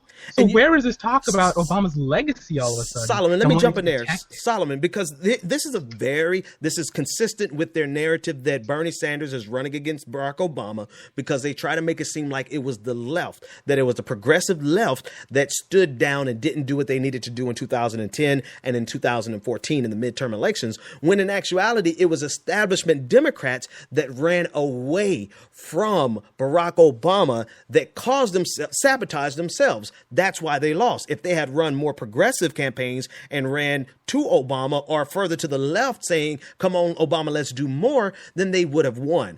Every candidate that ran against Obama lost. And there was one candidate, I can't remember his name. He was Alan Grayson. He was actually still in Congress because Grayson lost in 2010. Yeah. There was a congressman who ran on Obama's record, and he was one of the few to win at all. I want to read some comments out of the chat room, particularly. I know, please, I hope you don't feel like I'm blowing smoke up your ass because it's your first night on my show, but somebody said, who is this woman? Great Zombie Jesus in the chat room said, who is this woman and why is she not running for office? Talking about you. And then Umar from Brooklyn said he'd definitely vote for you. So welcome to the Benjamin Dixon Show and the Progressive Army. You're definitely going to have to be, if you can't come, whenever you can come, I want you to be a regular with everyone else that's on board. Let me grab this caller, and 718, you're live on the air. What's your name, comment, and or question? It's Umar from Brooklyn. Umar from Brooklyn. Just talked about you. Umar's in the house. What's happening, man? I know, and you are all saying what I have been saying from the beginning. This whole, Bernie's a long shot. Bernie can't run, especially from the so-called establishment who lost the entire midterm election on the main fact that they ran away from Obama. Mm-hmm. The funniest thing about that was that in somehow, some way, I don't know, I hit myself in the head, my TV ended up on Fox News, and they briefly pointed that out. And I'm like, oh, my goodness, when Fox News points out, because this is what the things you've been saying for weeks. Too many of the Democratic establishment keep following the Republican line, and that is Hillary's main problem. I had this discussion with my brother, who was telling me how progressive Hillary is. So I said to him, okay, which policies has she supported that makes you think that she's progressive? So he starts rattling what he thought she supported. I start rattling her record. Mm-hmm. And he said, well, then he seriously tried to get me, well, we might survive under Trump.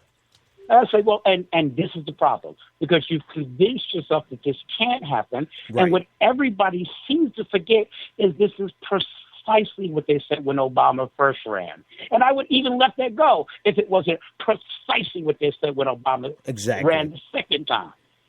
So all this nonsense about Bernie can't win, I'm on we could make happen what we want to make happen. And I'll go right back to the people who did it, the Tea Party. Mm-hmm. They got their people in office. It's not the fact that they got their people in office. They got people the Republicans would never put in office. But they pushed it. That little small group turned into something that the Republicans have to bow to. We can do the same. Progressive Army 2016. 2016. Umar from Brooklyn, thanks so much for the call, man. It's always a pleasure to have you on the air. Progressive Army, we're gonna put our own candidates in office in 2018. We're gonna push and support. Let me see whose microphone is that? Who is so.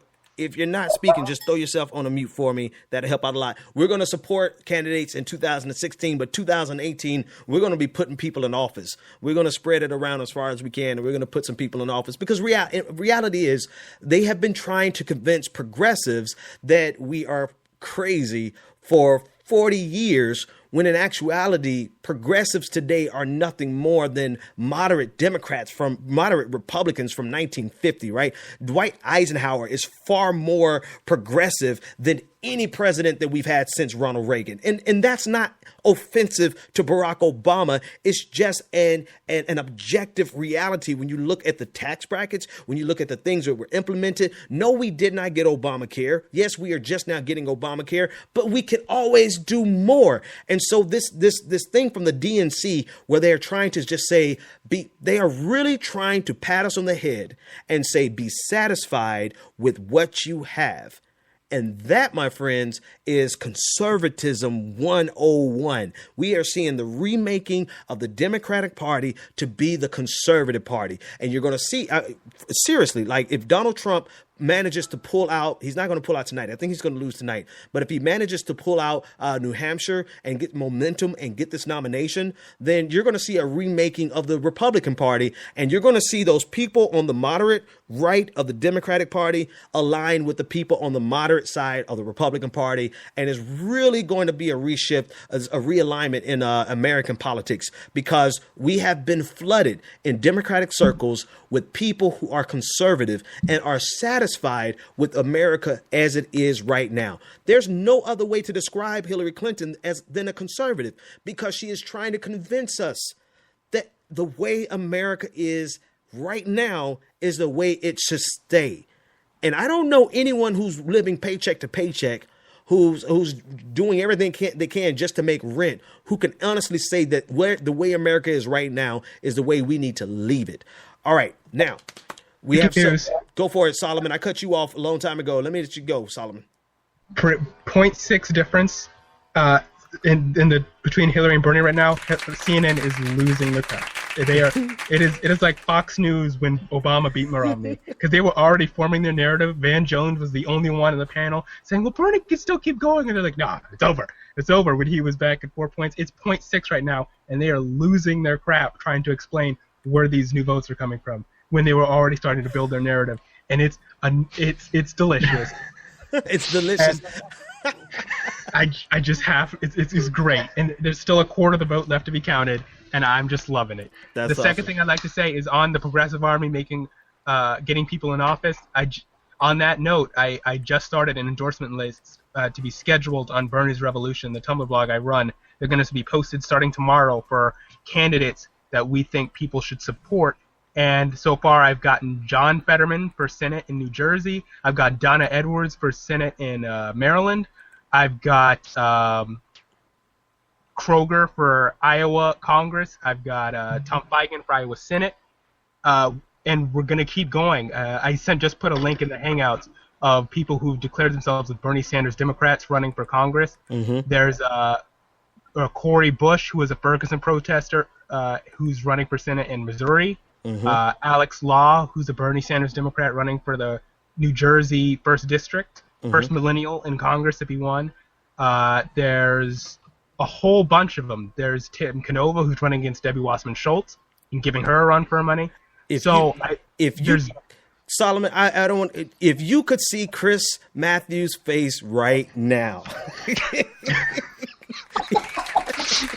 If you could see his face right now, Chris Matthews used to be one of my favorite to watch on MSNBC, but he is losing his shit right now. He's like, his eyes are batting. Go ahead, go for it. Who was that? David, go for it. Yeah, there's a couple points I want to make. First of all, as far First of all, Solomon, if you can actually put that in the chat, I don't know if you have access to the Hangout chat. I don't know if you're on a phone or on a computer, but the website that you're talking about for the endorsements, I've been looking for something like that, and I've heard a lot of people talk about that. The growing list of people that are riding Bernie's coattails, because I've seen all over Twitter, he's got no coattails. He's got no people. Mm-hmm. I have a long list if you want it. I put the Twitter link. I the have Twitter an link for it. list. I see it. Okay, and Niz, I don't know. Are you on Twitter? Yeah. What's your handle? Or if you could put it in a misspelled version of Scandinavia. I'll tag you two. I'll tag you two together. Yeah, but go ahead, please, David. because I've been looking for that. I've seen a bunch of people wanting stuff like that, and that would help, I think, a lot. Two other points that I had. First of all, with Umar and the call that we had a few minutes ago, he made some great points as far as how everyone said that Obama couldn't do it. We'd never nominate a black man. We'd never elect a black man. In addition to that, I don't know how many people, I know it's been shared widely, and I read it, Michael Moore's endorsement letter. Yeah. It wasn't anything surprising. It wasn't anything outrageous. But what he said is things that hasn't been said extremely clearly. A lot of people have said a lot of different things that he said, but he summed everything up so well regarding how over the course of the country's history, really, but especially modern history, every step that we've taken has continuously been, we can't do that. We're not doing that. It's not going to happen. It's not possible. You name it, any real change that has taken place, we've always said, not we, but the majority or the establishment, whatever you want to call them, the word has always been, it's not happening. And then it happens. Yeah. And so I think that goes to Omar's point, that it's never possible until it's done. Right. Exactly. Yeah. Exactly. The third point, and then I'll hand it back to you. I don't want to hog the mic here. Go for it. We've been talking about it for a while with the media, how they love steering the conversation, they love shaping everything and molding it to their narrative. The issue is then they end up with this type of situation where they're shocked. You know, last time around it was actually, I think it wasn't even the media. In 2012, it was Karl Rove refusing to believe that Romney lost. But I mean, it's really the media this time around. Forget about the pundits and the people they bring on the air. The media just looks completely foolish here, and it just shows how out of touch they are, really, because everyone's predicted it. So many people have said, why are they going in this direction? And they just keep doing it. They just keep talking to the point where they're going to put their foot in their mouth. Yeah. Yeah, no, absolutely. I agree with you. And the fact of the matter is that until it's done, they need you. This goes back to our very first conversation. They need fewer people to turn out for them to be successful. They need you to not believe that we can accomplish more for them to be successful. They need you to buy in to the fact that America is as good as it's going to get right now for them to be successful. It sounds like I'm talking about conservatives, doesn't it? No, I'm talking about the Democratic establishment. And once they've crossed over that threshold, they are no longer progressive. They are conservative. And I've been saying this for a long time. They are no longer the lesser of two evils. The Black Agenda Report, I keep calling them out because they've been saying it for a very long time, and I hated to hear them say this for a long time until I saw it for myself. The Democratic establishment, they are no longer the lesser of two evils. They are the more efficient of the two evils. Because who else can get away with a Rahm Emanuel covering up a killing until after the election? If that was a Republican mayor, he would be indicted right now. Who else can get away with some of the things with gutting welfare, except for Democratic presidents? You know, if it was a Republican, we would have had them out. And so we have to be careful who we so readily align ourselves with because of a letter when their ideology has shifted and changed. They don't carry themselves like progressives because they don't believe that we can do more. They don't carry themselves like progressives because they have a vested interest in fewer people turning out. And what you're saying is absolutely right, David, that now the media is in bed with them, aligned with them. They've been aligned with them, and now they're sticking their foot in their mouth for the sake of supporting the establishment. When America is yelling, right? 50% of the Democratic electorate in Iowa is yelling, we want more, and we don't want to stay where we are. So their best interest is to hear, or else they're going to lose a lot of people who may not even be Bernie or bust, but will see the manipulation and decide, I can't be affiliated with this conservative Democratic Party. Breaking news. Let's go for it. 97% and Ted Cruz winning in the Republican side. And with that, I'd like to make my declaration. Ted Cruz won the popular vote. Marco Rubio won the night. He's only 1% behind Trump. And that was actually what I was more worried about on the Republican side more than anything, because Rubio is their strongest candidate. And he really won the night tonight. And he's going to do well in New Hampshire afterwards. And that's going to be an interesting race where he's obviously Jeb Bush they've switched from Bush to Rubio, the establishment, and they see him as the only candidate to really defeat Trump. So Cruz is going to go on. It's going to be Cruz and Rubio for second place, I think, in New Hampshire, with Trump slightly ahead. And it's going to be a really interesting race. That's something. But yeah, that's something. I still think. Would it be sad? What would be tremendously sad is if Donald Trump has all of this noise that he's talked for the last 6 months and didn't put enough organization together to actually seal the deal. Who's up next? It's an open floor. Whoever jumps in there, go for it. I would like to unpack on what we've been talking about possibilities. So what I like to do is I have studied history at university, and I've studied sociology, and one of the things I've learned is that nothing is defined by causality. So the art of the possible is actually something that is extremely interwoven in very many different threads that connect with each other. And when you see, for example, the way that after the Second World War, Berlin was in ashes. It was rubble. Within 10 years, their industry was rebuilt. Fully returned. Not to a competitive level with the States, not yet, but their industry was rebuilt enough that people could work. Their economy didn't exist, so they restarted it, which was actually one of the examples that some economists advocated that we should have done in 2008 after the financial crisis. Let the banks fail, reboot like we did in Germany after the Second World War, and then go again. The art of the possible is always frowned upon until it's done. Thrown in your face. And you keep saying that this cannot be done. Well, to quote Nina Turner, she would probably today be cleaning some rich white person's house if that had been true. Her parents and grandparents would probably have been slaves. The art of the possible is about fighting tooth and nail to get what you desperately need.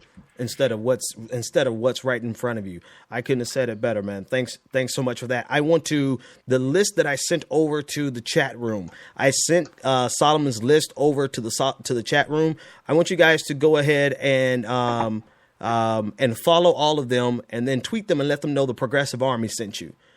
I want you to make sure you tweet them and tell them the Progressive Army sent you. And Solomon, also, what's the name of the blog that you're associating this with?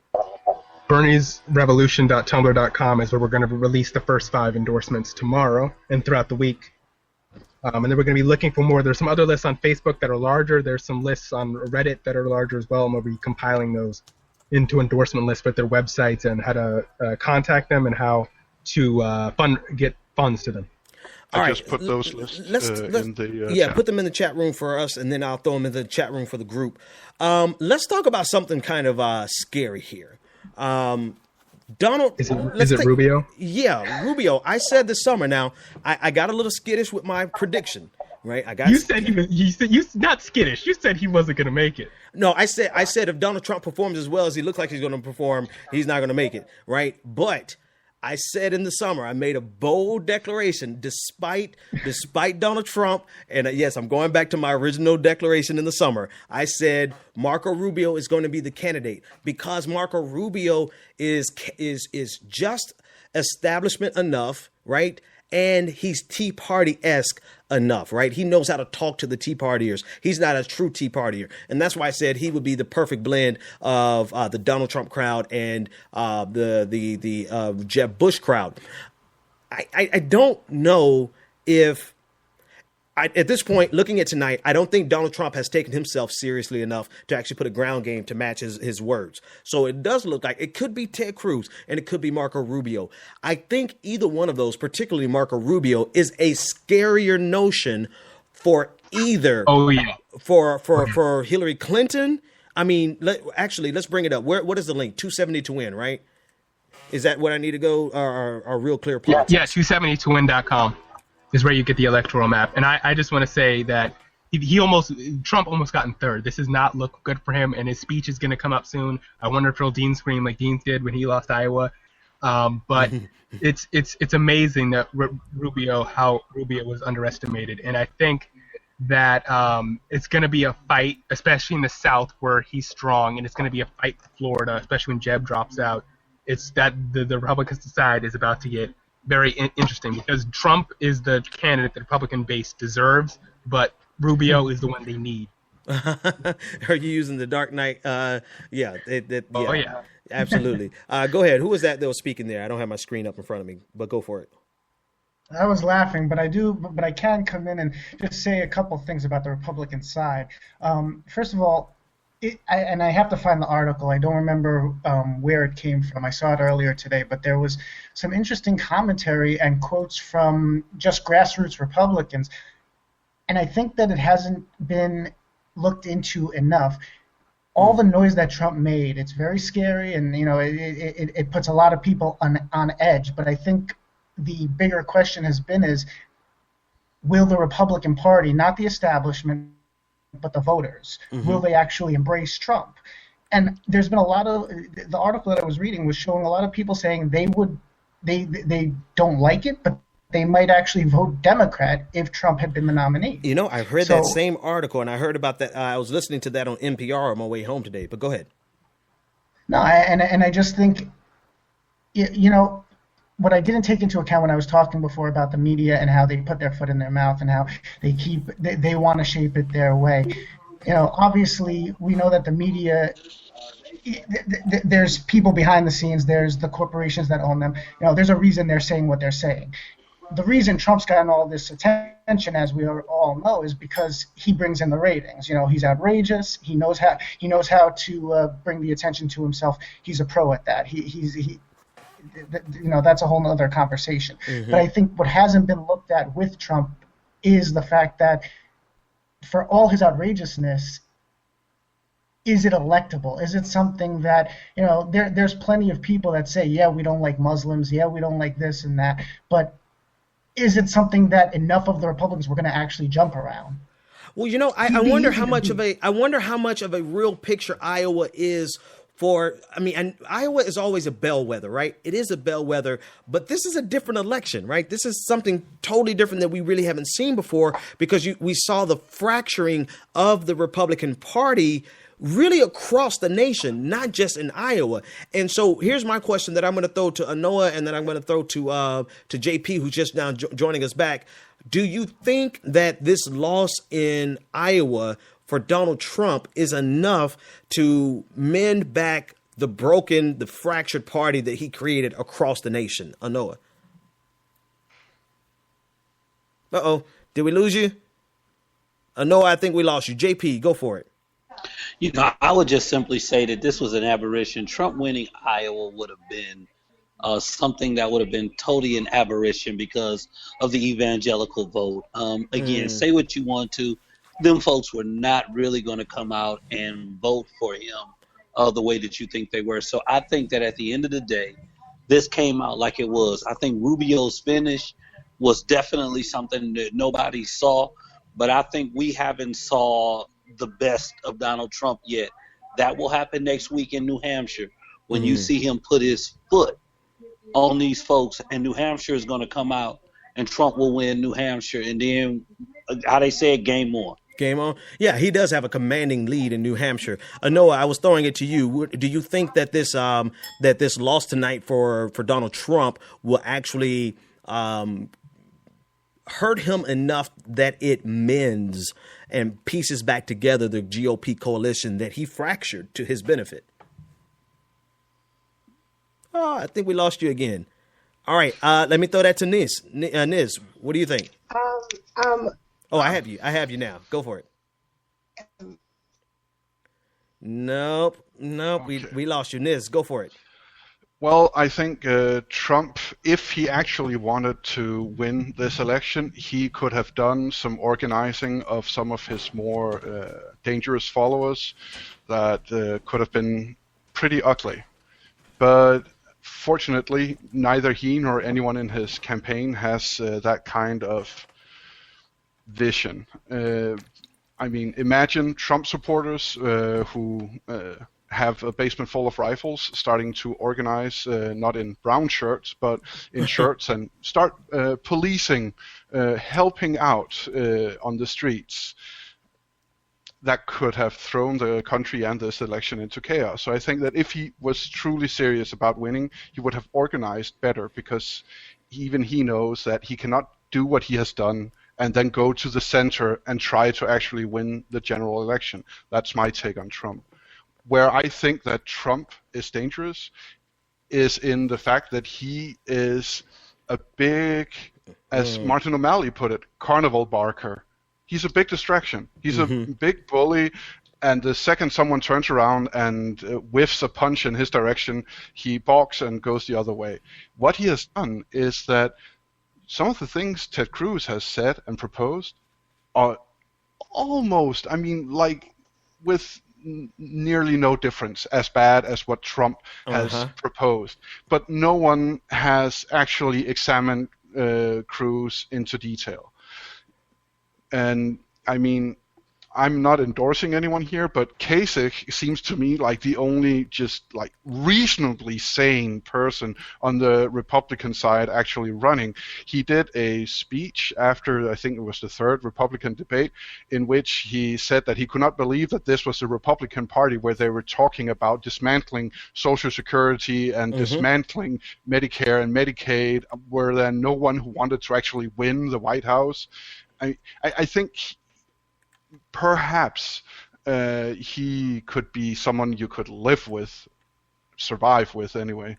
But Cruz is dangerous, and so is Rubio, in my opinion. And Trump, they are the big distraction. And that's why I started the whole conversation. Is you actually, thank you for bringing me back into focus. I think I went off on a tangent and lost myself, because they are more terrifying to me than Donald Trump, because they are legitimate.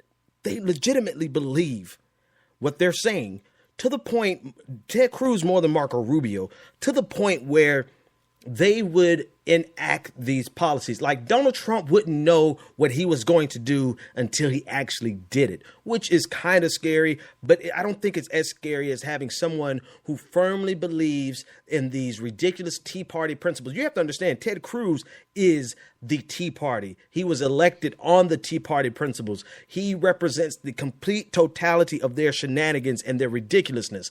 And so now he has won Iowa. He is that much closer. And Donald Trump did something that was very dangerous and to the detriment of the United States. He normalized Ted Cruz. Yes. Ted Cruz was an outlier, an outcast, but now he seems like the acceptable, palatable, decent conservative instead of the extreme a-hole that he really is. Noah, I have you back. Let me see if I have you back long enough to get a conversation going. What are your thoughts on that? Oh, okay. What are your thoughts on that? Are you back? I'm back. Can you hear me? Am I here? Yeah, you're here. We hear you now. You've got it. Okay. Yay. Welcome back. Thank you. You might want to turn off your camera to help with connection. Yeah. Yeah, cut your camera off There and we just go. use your audio. Yeah, there you go. Now go for it. Okay. There we go. There we go.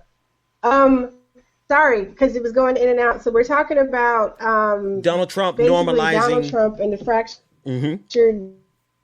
You understood everything correctly? Yeah, so we're talking about two things. Do you think he can piece together this loss? Do you think this loss is so significant that he is going to get out of the picture and the Republican caucus and coalition will be pieced back together? And the second question is, what do you think about Donald Trump normalizing somebody as extreme as Ted Cruz? Now, Ted Cruz seems like he's the acceptable, palatable Republican. Go for it. My thing about Trump is I've been wondering this whole time we're being punked. I've never really taken his candidacy seriously. I know a friend of mine pointed out, like, had you looked at his like plan on his website? He's like, no, I haven't looked at anything. I mean, I know he has very random things. There's nothing that really seems like really thought out or discussed like very thoroughly. His spokeswoman is kind of scary. I don't really feel like his campaign is taking this seriously. I think this show movie comes out of all this. And I don't know who he's been punking us for. I've got to mute you. Noah, do me a favor. See if you have an Ethernet cable somewhere around the house. Them old cables. See if you can plug it. Go ahead. You have breaking news? Yeah, it's now down to 0.5% on CNN, and they're continuing to lose their crap. This is gonna go down possibly to midnight. Also, Huckabee has dropped out, and Hillary has also declared victory. Both of them have now declared victory. So this race is just awesome. I'm loving this night, and yeah, this is insane. When's the last time that happened? I'm sorry to cut you off. I don't know. I think Andrea Mitchell may that be more right. than one candidate has proclaimed victory. Andrea Mitchell may be right with what she said on Morning Joe this morning. She said she thought, and she was the only one to say this, which I was surprised from her being such a Hillary fan, that she said whatever the outcome is, there'll be a legal challenge. It'll be so close. That one of them, the loser, will pose a legal challenge to the results. It'll be so close. Yeah, I mean, and that's exactly like we're coming down to what was it, like six caucus goers difference? Yeah. So that's very, very and close. also, one more thing, I just like to say, as a nerd politics geek perspective, can we talk about how this may be the death of polling as a projected turnout? Because the gold standard of Iowa polling, the Des Moines Register, could not have been more wrong about this race. What was their last poll? What was their poll from yesterday? Dan Seltzer's, her predictor poll, which was supposed to predict 8 years ago, had Donald Trump far ahead, Marco Rubio not gaining any momentum at all, and stalling, and Cruz 5 points behind Trump. That is not what happened at all. What about on the Democratic side? On the Democratic side, it had low turnout projections and Hillary winning by 4 or 3, something like that. It had her winning by 3, but with a margin of error of 4.5. True. So she might be safe on that front, but the Republican side was completely over. So this is really, I think, on Donald Trump's detriment. You know, this is one thing about me. If I'm going to talk shit, I'm going to back it up, right? Donald Trump has been talking cash money crap all summer long, and apparently he did not put his money where his mouth is and build an organization. That's the only way. That's the only way you can go from having a commanding lead in Iowa to coming in barely second place. I want to check out something really quick. I'm trying to decide on which fanfare music. Well, let me ask you this: is anybody interested in hearing Marco Rubio speak? I'd rather hear Trump rant. Okay. If no one's interested in... Can you put nails on a chalkboard instead, please? Okay, so if no one's interested in hearing Marco Rubio speak, I'm going to sample... I'm trying to decide which fanfare music I'm going to use, like MSNBC. Let's see what this sounds like.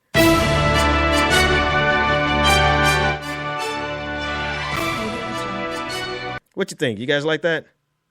Yeah, it works. Sounds official. It reminds me of CNN's one. All right, I like MSNBC's fanfare music better. All right, let me find one more. Hang on, let's try this one. It's not bad.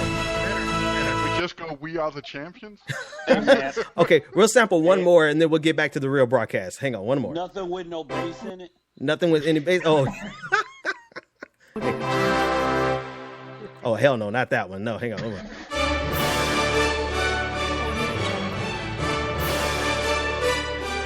I think that could be the Benjamin Dixon Show official music right there. What do you think, guys?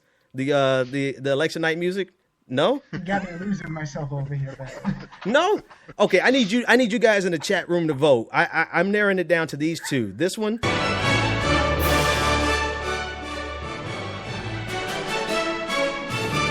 That one or this one?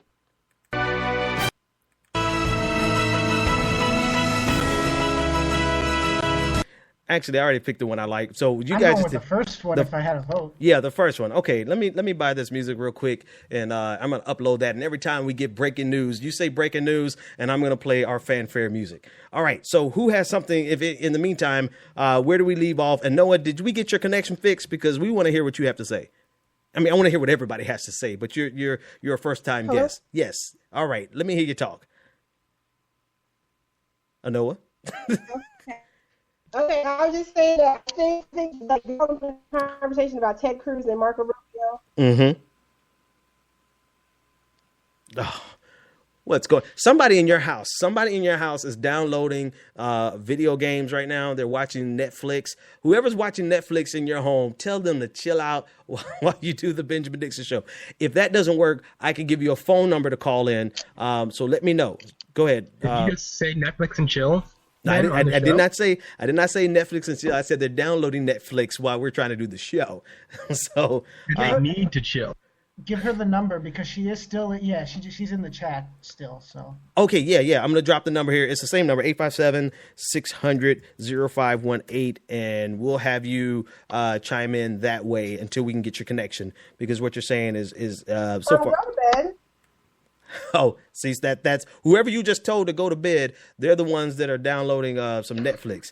All right, hang on. So can I unpack something? Niece, go ahead. Go for it. Okay, so in regard to Bernie Sanders' age, there's been a lot of comparison between him and Trump, him and Hillary, and McCain, and all of that jazz. Now, what I would like to talk about is I stumbled upon an article on MSNBC. On BillMoyers.com, in which here in North Carolina, a 94-year-old woman who has been. Hang on. Sorry, that just started on its own. My bad. Go for it. Well, if I'm to be interrupted, fanfare is the way to do it. There you go. 94-year-old woman. My bad. Go for it. Yeah, she's been a civil rights activist all her life. She helped register voters back in Dr. King's day. And she is... there's a video. I don't know if we can show it here due to YouTube and copyright violation. But there is a video in which she leads very energetically a chant and a speech of hundreds and thousands of people who are protesting against the new voter ID laws and the closings of all the DMVs in I remember her. minority neighborhoods in the South. And this woman, she has so much passion. She has so much energy. I mean, Sanders makes me feel anemic, and I'm a former athlete myself, and can we please stop talking about this guy's age? No. The governor of California is around Sanders' age, and he has completely turned that state around after a Republican completely ran it into the ground. Yeah, but you know what? It's a part of this consistent narrativeness of the way they're willing to attack Bernie Sanders from any angle. It doesn't matter whether it's ageist. It doesn't matter if it's reverse racism. It doesn't matter if it's faux sexism. They have attacked him on every single angle. And we see tonight that it hasn't worked in Iowa, and it's still too close to call. Noah, I have you on the phone line. So I want to go back, really just pick up on whatever the last thing you heard, whatever you want to talk about. It's all you. Okay, I was just going to say, I do think that when we're talking, we have focused so much on Trump because of the rhetoric, because of the vitriol that's come out of his different events and his statements and stuff like that. But when we are really looking at Cruz and looking at, this is the man that orchestrated the shutdown a few years ago. He's dangerous. Very much so. When we're really talking about progress and change in America. I mean, Marco Rubio, both of them, and when you put them alongside of Bernie Sanders, all of them descendants of immigrants in this country, and you talk about there's so many other issues on the table that we're talking about that we're everyone expresses, going back to what we were talking about earlier about Bernie Sanders and whether or not he's actually a viable candidate. When we're looking at issues of immigration reform, when we're looking at issues of the deportation and the deportation rates, particularly that happened over Christmas, I mean, he stands in stark contrast not only to Marco Rubio and Ted Cruz, right, who you would think, given their own, personal family history, they might have a different take, but they are so staunchly opposed to immigrants' rights and opportunity, but Bernie Sanders even stands apart from his now only, companion on the Democrat side, Hillary Clinton. So I really feel like with Donald Trump in the race, I think it has either forced some Republicans over kind of to our side in the sense that we do hear from Republicans in the different Facebook groups and stuff. There's Republicans for Bernie, there's moderates for Bernie. There are even not just moderate kind of left-leaning Republicans. There are conservative Republicans who are terrified and do not have faith in Ted Cruz or Marco Rubio, and especially not in Donald Trump in terms of leadership. I think there are a lot of people who are red and they'll vote red, and that's just the way they vote. But then there are other people who don't have faith in these people and their ability to lead. I mean, just looking at the way some of Ted Cruz's colleagues in Congress react to him now. I mean, he and the whole rift with him and Boehner, it was already fractured. Right. Donald Trump came into the field and exploited the possibility because he could. They were already fractured on that side. And I really think when we're going back to our conversation about Bernie Bros and name calls, we're going to have to tighten up because we do have this faction and segment in America that is content with rounding up all the Muslims and locking them up someplace. It's content with rounding people up and just sitting them back. It's very, we talk about with the election of Obama, a post-racial progressive America. Yeah, I just really feel like people lost their crap and it's full out in the open once again. And we have to tighten up and we really have to take a stock of what are the values? What are we saying America stands for? What are we setting the tone for as we go on with the rest of the 21st century? And having now a Marco Rubio, Ted Cruz kind of matchup at the top. Right. And will Trump pull it out in New Hampshire? I really don't know what he will do. But I've never gotten the sense that he's been serious about this. I just think he's been giving people a show. He definitely had the money. He definitely has the money to have had a serious ground game. Even when his spokeswoman asks, I don't think this is a serious thing. I'm really waiting for a TV show to come out of all of this. That's what I'm thinking. I mean, that's what I've been saying all along with Donald Trump. But this would be the greatest loss for him. And the reason I say that is because you cannot have this type of political momentum and squander it on your ego, right? Your ego only carries you so far. Somebody has to say, listen, your ego has you ahead by 10 points in Iowa. If you don't put together a ground game, you can still lose. Your ego will still make you lose. And somebody obviously didn't tell him that, or he just was too thick to actually listen, because have you ever seen somebody squander this? Well, wait a minute. There was somebody in 2008 who squandered this type of lead in Iowa. JP, you look like you're ready to shout on that one. Go ahead, man. No, man, I was just going to say that I think you're onto it. I think that at the end of the day, his ground game was just not there. It was not there to turn the ballot, to getting to the place where he wanted to be. Yes, others have done this same thing, and they've lost before. And if we wanted to look on the Democratic side, Howard Dean is the poster boy for how you lose an election over the weekend. So we know that this is possible. I would just simply say this is an aberration. Let's not turn this into a bigger narrative than what it is. Donald Trump will be back when people are regular voting. That's what his strength is going to be. Caucuses are going to cause him a problem because he's not going to sink the money and the energy and effort into doing it right. Absolutely. Yeah, absolutely. I think he's still going to win New Hampshire because he has a 20-point lead, and I don't know what a resurgent, angrier over losing than he already is Trump looks like, but I think it's going to be what those supporters who are already supporting him in New Hampshire like. So I don't think a 20-point lead can evaporate so quickly, and he still has the entire cotton belt of the South as strong support for him. So you know what? I hope. I'm gonna be honest with you. This is gonna sound horrible. I really hope, because one, the worst case scenario for America would be Hillary Clinton versus Marco Rubio. Marco Rubio would be your next president of the United States. I don't care what nobody says. There, Obama. Yeah, exactly. He's there. He's in their mind. He is their Obama. Hillary Clinton cannot beat him. And so for the sake of America across the board, I've been pulling quietly for Donald Trump. I'm like, come on, Donald Trump. I want you to win. I want you to win this primary. One, because that coalition on the right needs to be shattered.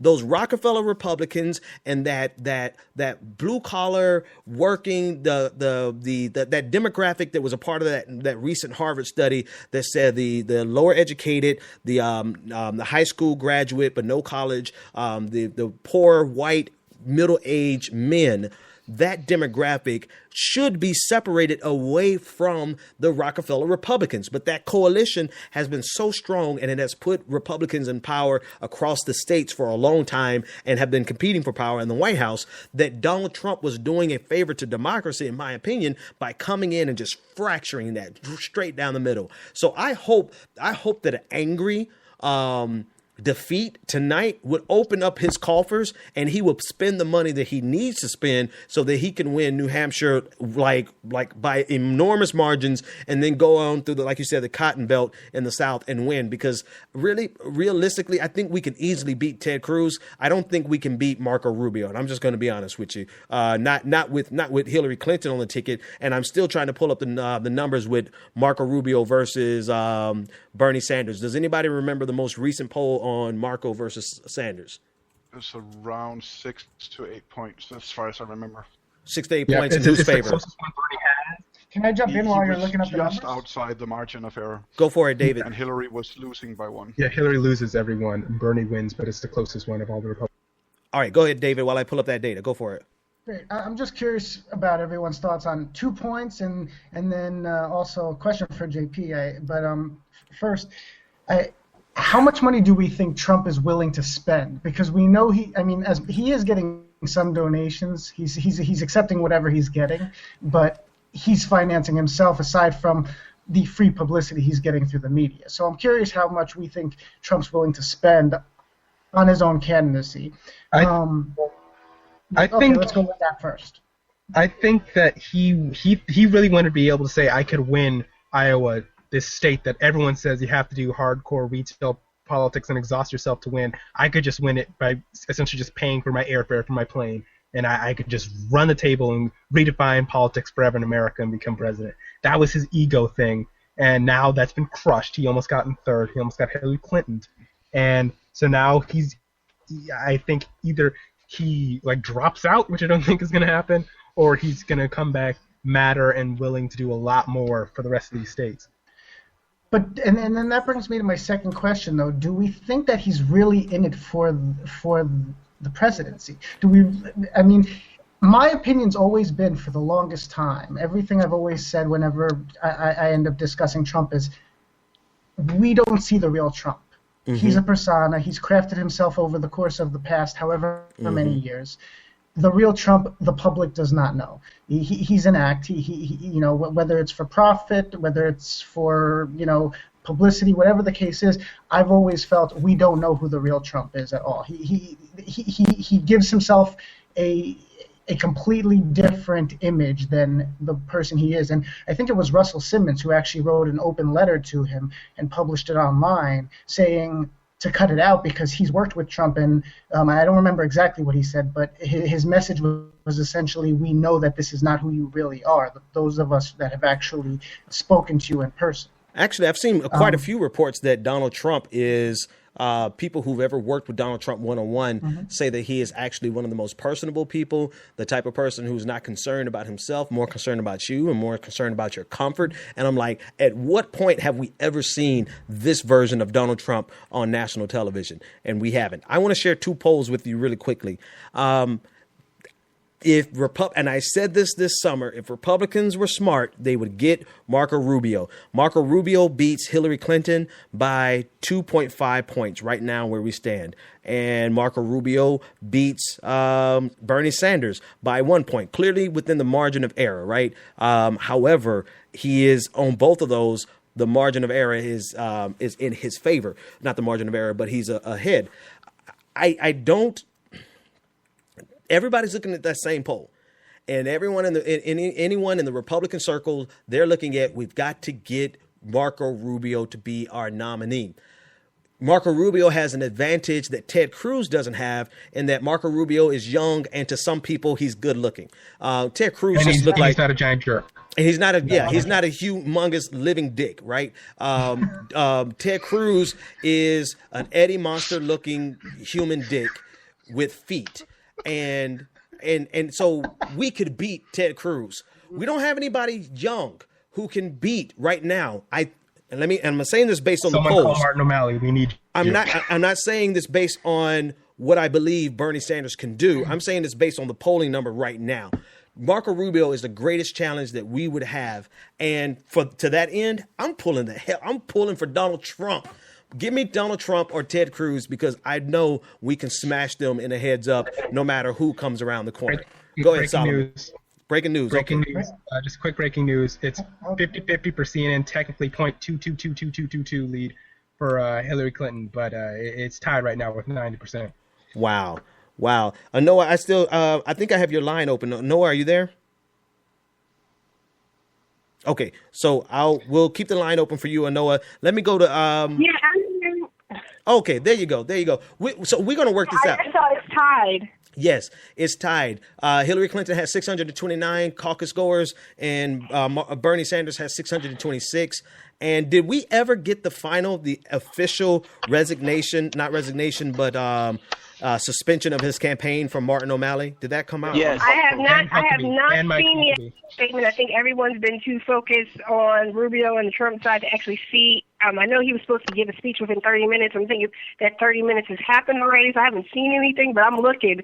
Now the internet's kind of acting a little okay now again, but it's just, this is crazy. Like, this is so crazy, and especially getting tweets and pictures from people live time. We are tied right now, right? You know, the guy who couldn't cut it, the guy who couldn't do it, we are tied. Right. And, I mean, this is good. This is great momentum. You know, that we got another debate and a town hall coming up this week. We have another we have the first primary in the nation next week in New Hampshire. I mean, this is great. I know I have a whole lot of work ahead of me. Yeah. And some events coming up, you know, but this is great. Awesome. So, let me go to JP's on deck. JP, looked like you had wanted to say something there. Before you jump in, because I wanted to ask JP a question, so since he's about to speak, I'm sorry. I just didn't want to forget. I saw JP shaking his head no when we were talking about Rubio and not being beatable if he's the nominee. And I was just curious on his thoughts about that, because he was shaking his head very, very vehemently. Rubio is Mr. Flop Flip. So if Hillary is flip flop, he is flop flip. So one of the things you always have to understand is that, again, it's hard to take these polls when you know that these people have baggage. And Rubio got some real baggage. That's true. That hasn't really been brought to the public's attention. Yes. That's number one. His number $900 haircut in Florida. Go ahead. Some time ago, I told you guys that Donald Trump is a moderate. And he is not as crazy right-leaning. And so they are right. He is not a conservative. He may be a Republican, but a conservative he is not. So, again, he pushes the envelope towards the middle. So I think that's where you have some stuff at. Again, I just think that this is a weird optic right here because of a couple of things not happening. It looks like they split some of Carson's vote. And it seems that some of the other people who were polling at 5 only registered at 2. And so if you look at that, that's where he was getting his push from. I don't think it was so much. Again, I don't think Trump had a ground game. Wasn't nothing to tell. Trump did not believe in what Iowa really is. Right. And Iowa like I said, those evangelicals showed up, as we would say in church, and showed out. That's what they did. They showed them, and this isn't anything new. This is how Rick Santorum wins before. This is how true. Very true. Ted Cruz wins now. Right, very true. And then Rick Santorum was all but irrelevant thereafter. Right, he fell completely off the map after New Hampshire, if my memory serves me correctly. So you're very right. So in terms of Democratic caucuses, it may be more relevant because it may be more representative of a more diverse America versus the conservatives in Iowa really are the evangelicals, right? That's like evangelical headquarters 101. And so that's not what Mississippi looks like so much as Iowa. That's not really what Kansas would look like as much as Iowa. So it'll be interesting to see how this actually plays out. So what do we take from this? What do we take from this 50-50 split? Like, enough about the Republicans right now, right? We'll see what happens with them. Where do we go from this 50-50 split? Martin O'Malley is out. Is there more breaking news? Go for it. Yeah, okay. So I have my fiance doing research live with us. She's telling me that Bing, if you search on Iowa delegates, then Bing is showing Hillary with more delegates than Bernie. But if you search on Google, then it shows Bernie with more delegates in the news section. Who's got the fix in? Bing and that Microsoft software, huh? Uh-huh. Well, if we're talking about the tie, I'm just CNN is still going through the numbers, and there's a lot of votes for both Hillary and Bernie still out there, still being counted in their strong areas. So it's probably going to remain a tie. I don't know if they're both going to do a victory speech that they're both going to cover. That's going to be interesting. Mm-hmm. But I think this means that probably within a week, Bernie will be the front runner in delegates because New Hampshire is 30 points in his favor right now. And Yeah. with this a wash, and I have to ask, on New Hampshire, Obama in 2008, he was way ahead in New Hampshire after he had surprised and won in Iowa, and he lost New Hampshire. Because Hillary Clinton cried, and then he was a jerk at the debate, though.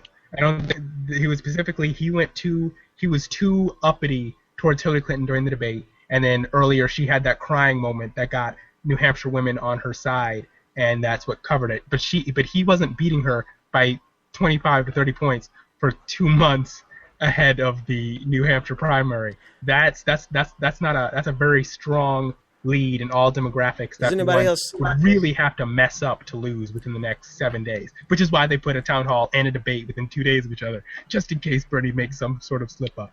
New Hampshire is also Bernie's backyard. Sorry, Ben. No, go ahead. I don't have anything important to say. I'm trying to download my music, so go ahead. No, New Hampshire is Bernie's backyard. So I mean, it would to me it would be a complete. I'd be astonished if he didn't do well in New Hampshire. I mean, that just wouldn't make much sense in my mind. It's the same part of the country where everyone loves to say how Bernie's only got the white support, which I still think that. Again, they're going to be in for a big shock when they start to see details in each of these primaries. But New Hampshire is his backyard, and it's essentially just it's almost an extension of being right next door to his state. Breaking news. Dudes, I'm trying to get it together on the fly. My apologies. Just tell me to be quiet. Go ahead, David. Ben's trying to tell me to put a sock in it. No.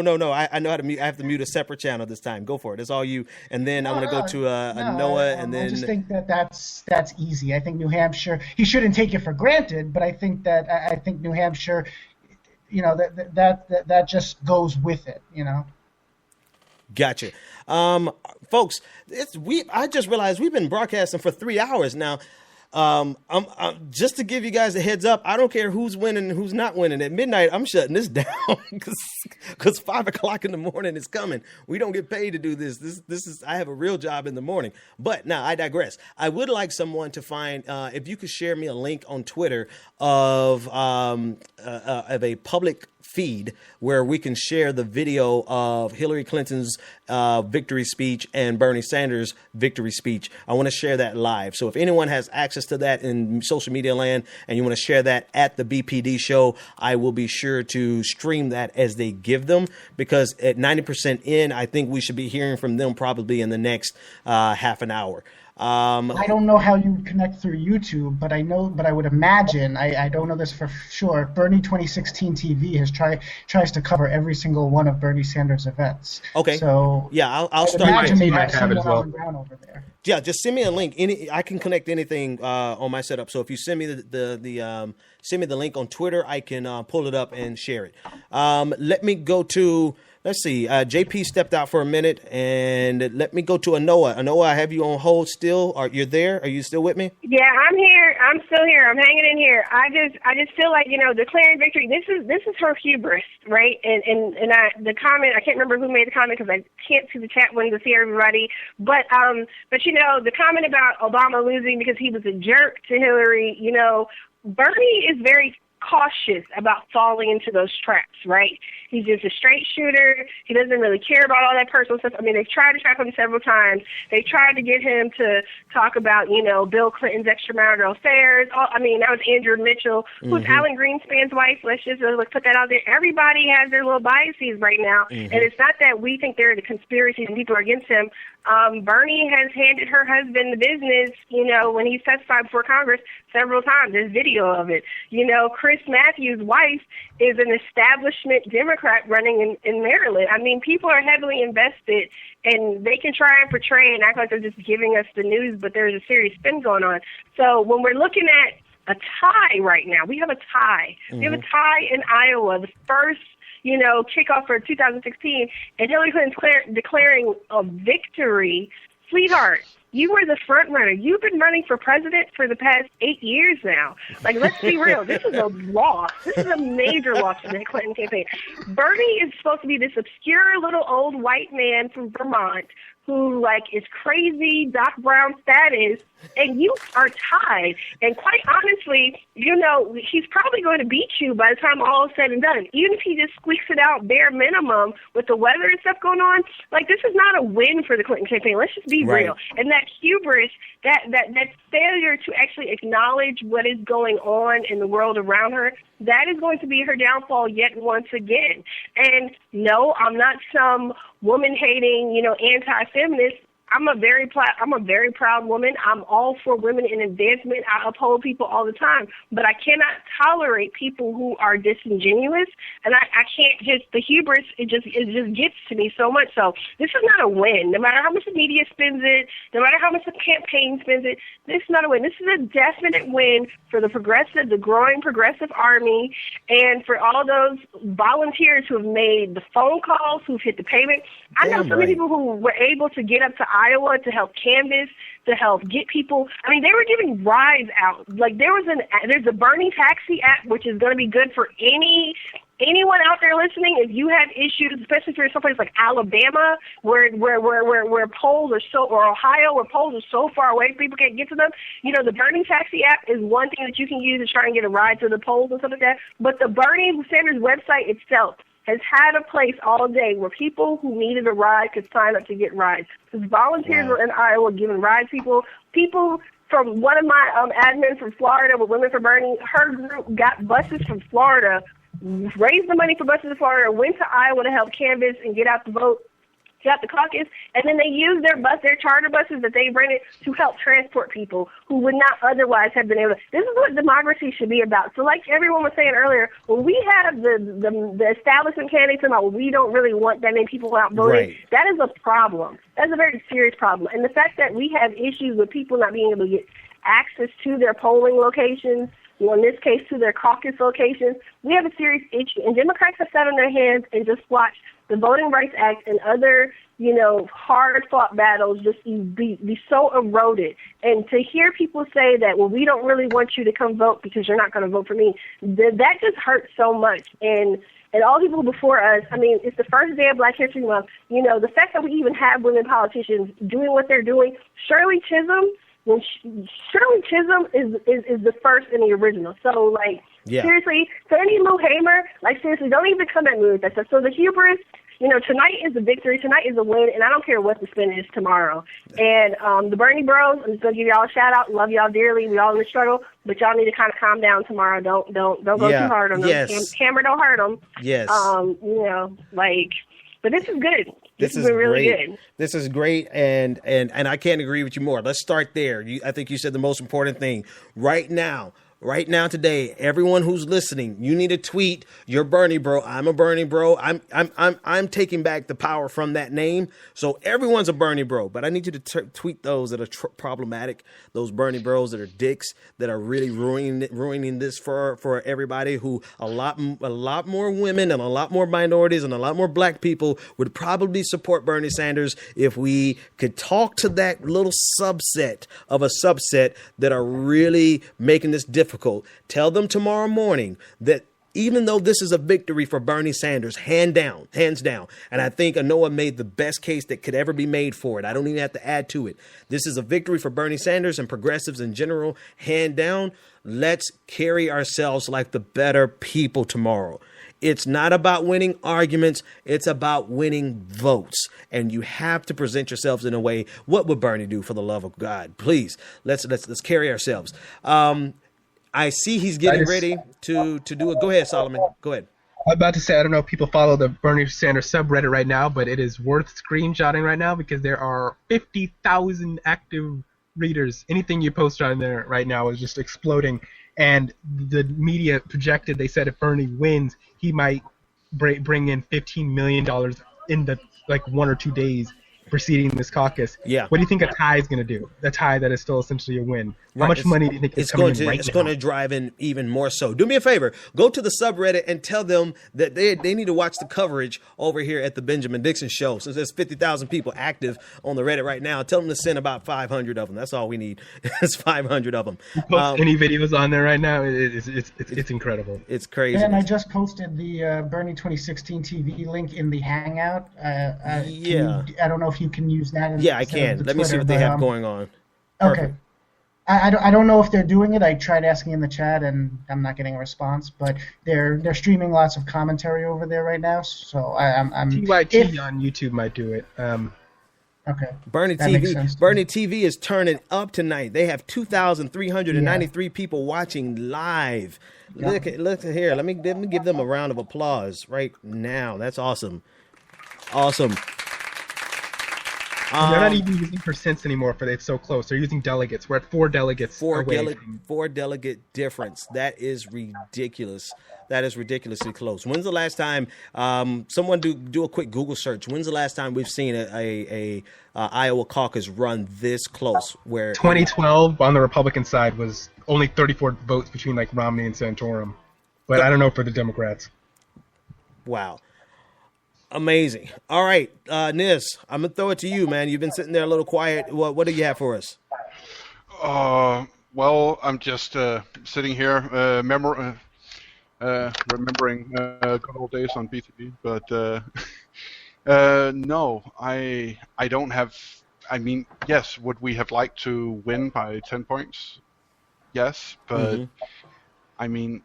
I saw, I think it was Hartman doing an interview with a leader of one of the nationwide progressive groups, where they talked about how they found Bernie Sanders after it was clear Elizabeth Warren wouldn't run, or they were more or less certain of it, and they found Bernie Sanders and asked him if he would be interested, and they helped him do a tour around the country where he met with leaders of organizations, where he met with progressives, he talked in churches, just to get a sense of the country, get a sense of what people's problems was, just like Hillary did, in essence, except he, didn't make a press stump out of it. And after that, he decided that it was viable for him to run, that at least his ideas would be received. Mm-hmm. And he started at 2%, and now he is squeaking out a tie, a win. Yeah. They will spin it however they want. I'm going to declare it a win. To go from 2% nationally to get within a hairbreadth of Iowa and being this far ahead in New Hampshire, that means he can put all his attention in Nevada, which means he's most likely going to squeak a win in Nevada as well. Right. Leading that into South Carolina, he's going to outright win it, and he already has organization in all the Super Tuesday states. Hillary has reported, or it has been reported, that Hillary had to withdraw all of her resources in the Super Tuesday state and pour it into Iowa. So Bernie already has organization in the Super Tuesday states. And I will bet you anything that the Southern Firewall and Super Tuesday is going to be the next big narrative, that they're going to say that he can't get past that. And what they don't realize is that Super Tuesday is going to be the day where Bernie knocks out Hillary. And remember, Obama didn't win Super Tuesday; he tied. That was the narrative. I've been rewatching his speeches throughout the primary in 2008. They both declared victory in Super Tuesday, but he just had the momentum to start chipping away at her Southern Firewall back then as well. I think Nevada is going to be really interesting. Nevada is the one no one has paid a lot of attention to. Bernie already announced at 3 a.m. this morning he's taking a flight to New Hampshire, and what this will give him is, since he didn't lose in Iowa, he's probably going to win in New Hampshire, and that means he can really focus on Nevada, because if he wins 3-0, that is just an enormous game changer. And if anything could turn South Carolina around or make it close, winning Nevada is his ticket after winning New Hampshire. He has serious momentum in South Carolina. If I could jump in real quick regarding the Iowa history, and I know not everyone likes Wikipedia, but over the first page of links on Google, that was the one that gave me the history. We would never have known if you didn't tell us. Go ahead.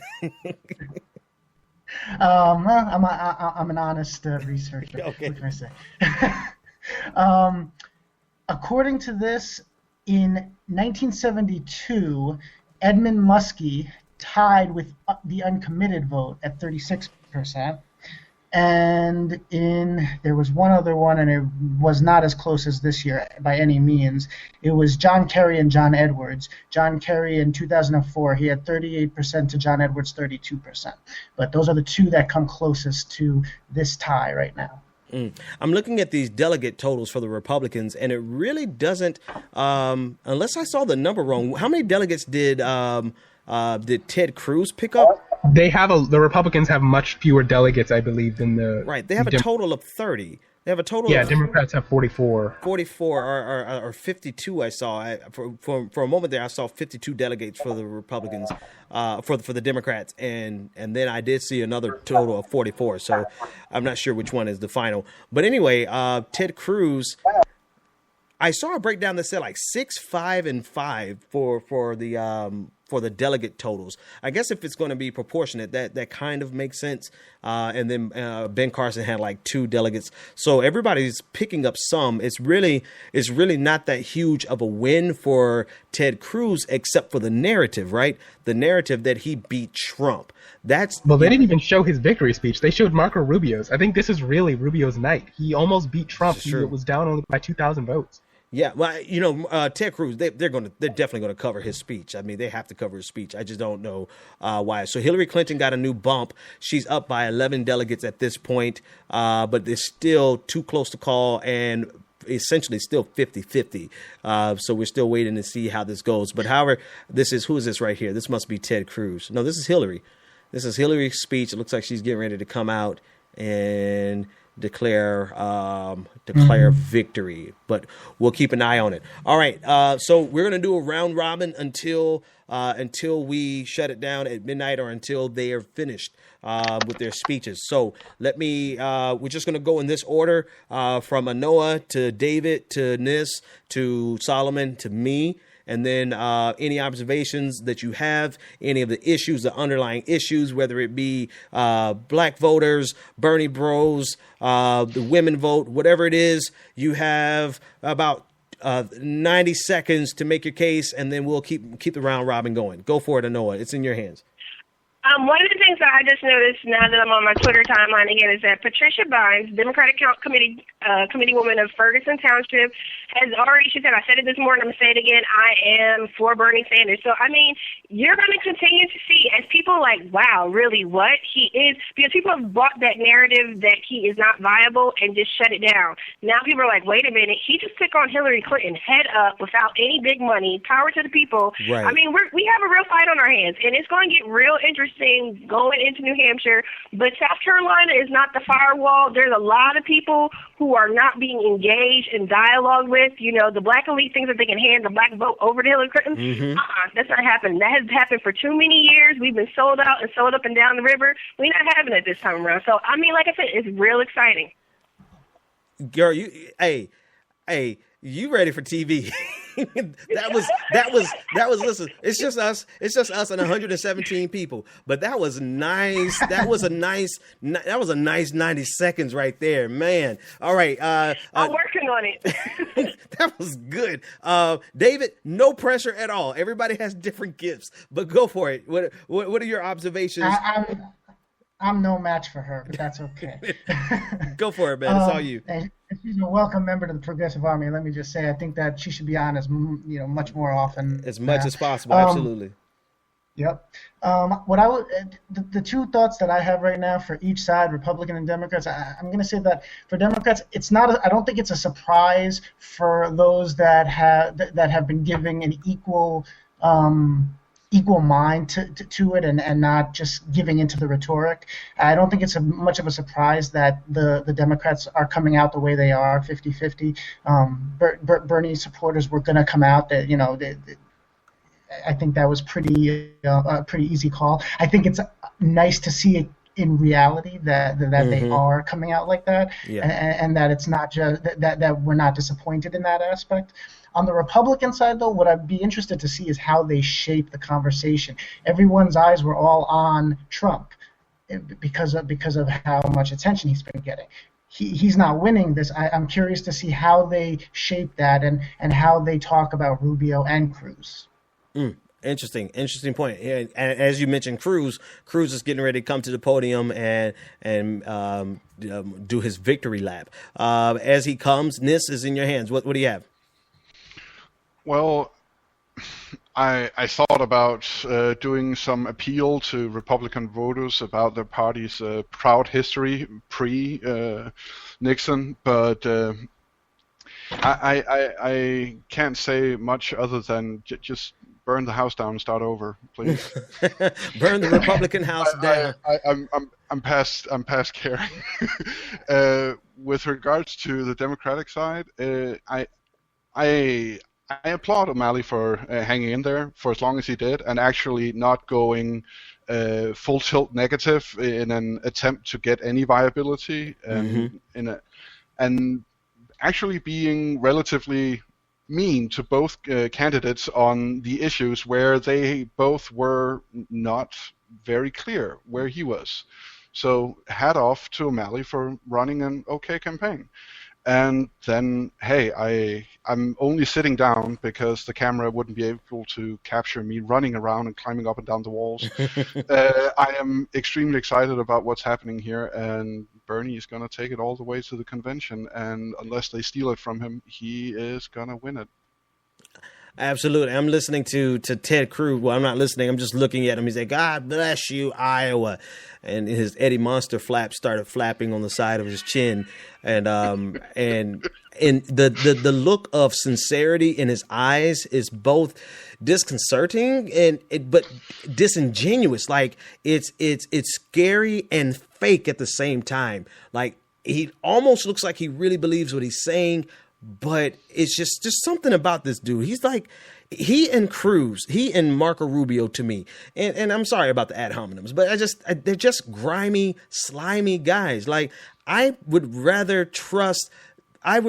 honestly would trust Donald Trump long before I could ever trust a Ted Cruz, just looking at how weaselly he carries himself. And not just how he carries himself now, mind you, what Anoa pointed out, all of his policies that are arguably far worse than Donald Trump, because his are actually something that he can implement versus Donald Trump's threat to deport millions of people on day one, which really that's not going to happen. But if you look at some of the things that Ted Cruz and Marco Rubio they're presenting, it's really scary to think that they are one election away from the White House. Solomon, go for it. It's all yours, man. I'm just by these numbers, everything. I'm kind of in shock. And I just want to say, progressives really have won this night. We're gonna crush New Hampshire, and Zaid Jilani, the Intercept, is right now crushing people on the whole Southern firewall argument right now. He's talking about how her delegate count in South is like Bernie could essentially wipe away half of her Southern firewall unless she won by like 90% in these Southern states. He could wipe it away just by winning big in Massachusetts alone, because Massachusetts has so many more delegates. So this is going to be an incredibly interesting race. None of us are going to breathe until November, and I'm ready. I'm ready. Absolutely. Massachusetts, as in where he just had 22,000 people screaming his name, wasn't it something? Oh yeah, the local Democratic establishment endorsed Bernie Sanders. Yep. Okay, Massachusetts. My Massachusetts, where we'll get out there and I was thinking, Noah, you were telling me about the was Noah? Were you telling us about the folks from Florida that chartered a bus and brought them up to Iowa to participate? I did the similar thing in Florida for Obama in 2012. It was the Bernie taxi thing that you guys are describing. I actually did that for Obama in 2012 and 2008, if I remember. I can't remember. It's all a big blur. But I hit the ground running. I drove people to the polls, and amazingly enough, that's one of the biggest hurdles to overcome for certain demographics is just getting to the poll, because their polling place is so far from their home. So many of these areas don't have any public transportation. And if you don't have a car and no public transportation, you are really dependent on your neighbors, your friends, and well-organized campaign to actually help you get to the poll. And so to piggyback off of what Anoa was saying, it really is a shame and a detriment to democracy when you have people who count on lower turnout for success. Matter of fact, Ted Cruz, look at this. If you add the numbers together, so you have about 40, so it's 80, but like 130,000. So Ted Cruz really won tonight because exactly what we were discussing at the top of the hour, which was he had a lower turnout. The lower the turnout, the better the establishment does. And this is on both sides of the aisle. This is Republican. This is Democrat. And for Hillary Clinton, the lower turnout, she would have had a better opportunity. But thankfully, the many college students and first time delegates, it was a 50-50 split right at the beginning. It was 49% first timers, 51% second time or more than once in terms of caucusing.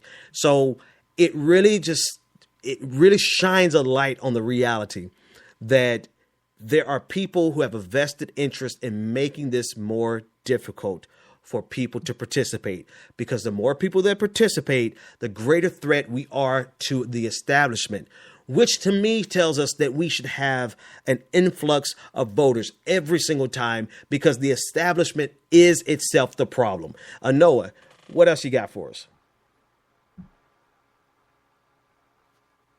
On Twitter, with O'Malley now out, Little Debbie is tweeting all these great, wonderful things about him, and it's just like nobody buys this. Like, you people, you think that we're stupid, you think that we don't see what you're doing, but we're coming for you. I mean, this is really happening. This is happening, And Bernie already said it earlier today that he is going all the way to convention. There is no stealing from it. I mean, did you see what they tried to do with the whole data breach situation? Mm-hmm. Whoever's on his legal team, they know what's up. They are playing. They come to play. They try to flip it on Bernie like, oh yeah, we'll do this unsanctioned debate that we all know is going to get you in trouble. Sure. He's like, no, I'm not falling for that either. I mean, they can talk about how old he is. And by the way, everyone who keeps talking about Bloomberg as a possibility, Bloomberg is only a year younger than Bernie. Now where's your ageism? So, I mean, we are primed and ready. We're in a very good position, and everybody, this should get you even more galvanized, engaged. Sign up for a phone bank near you. Go on map.berniesanders.com and find out what you can do, because this is I feel even more engaged and active now than I did in 2008. Because, we're doing this. By having these conversations like this, by phone banking, by sharing information with other people, we're doing this by donating. The average donation is, $20 to $30 per person. Like, we are driving this movement. This is not some top-down, I'm dictating you thing. This is a bottom-up process. Right. This is grassroots at its finest, straight, no chaser, and it's just awesome. So, yeah. Woo. It's the wine talking now. I'm sorry. Speaking of, I've got some wine over there. I need something to drink myself. Actually, I need some water. It's late. On that note, Tim Canova for Congress for her seat. And there's just one more other thing. Yeah, exactly. Tim Canova for Florida. He needs to take her seat. I think it's the 23rd district in Florida. But also than that, now that this is a real race, I was talking on Twitter and trying to get Ray and Netta's attention about, like, there was supposed to be some sort of Black Lives Matter debate that Debbie would only give them a forum, and then it just completely went silent and, like, never was mentioned again back in, like, October. And I tried to at Ned and DeRay, like, is there any progress on that? Now that they're renegotiating debates, you guys should ask for a full debate. Right. Like, about having one in Flint, Michigan, you guys just say, we want that Flint, Michigan debate. And I couldn't get their attention. Maybe you could then. But that should definitely be something they should be pushing for now that this is a real race, and it's proven to them that this is a real race. Yeah, absolutely. Let's see if they're going to carry the Hillary Clinton. If nothing else, I can get the audio for Hillary Clinton. But in terms of the debate, right, Jamil Smith, whatever his name is, from the New Republic, tweeted out this thing that's consistent with the narrative that Bernie Sanders has a minority problem and that he has a problem with black people, that he wanted a debate in Brooklyn versus in Flint, Michigan. And somehow, because he asked for Brooklyn and Flint or Brooklyn over Flint, that made him less sensitive to the issues of Flint, Michigan. Notwithstanding the fact, or completely disregarding the fact, rather, that he was the first one to call for, Rick Snyder to resign because of his dereliction of duty in protecting the people of Michigan. He was the very first one to do that, and I don't even think Hillary Clinton has even come that far to make that declaration that he needs to resign. But somehow this declaring or having a debate in Michigan is going to be more important than getting rid of the governor that actually caused the problem in Michigan. All right, so let's do this. I'm going to just have the audio of Hillary Clinton. An incredible honor to campaign across Iowa with so many of you to make the case for the kind of future we want for the Democratic Party and for the United States of America.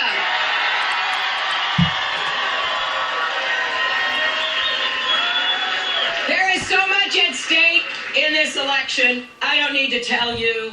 Every single one of you who came out for me, who worked so many hours, from my young organizers with energy and passion, to the families and friends across this state, I am deeply grateful. Well, I love all of you. But here's what I want you to know. It is rare. It is rare that we have the opportunity we do now to have a real contest of ideas, to really think hard about what the Democratic Party stands for and what we want the future of our country to look like if we do our part to build it. I am a progressive who gets things done for people. I'm sorry. Media is saying Sanders aides are asking for the popular vote to be released after this is over. Oh my God, I can't believe she just said that. She was doing all right, but come on.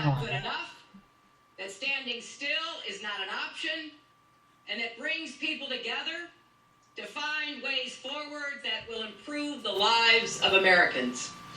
I look back over the years of my involvement from that very first job I had at the Children's Defense Fund.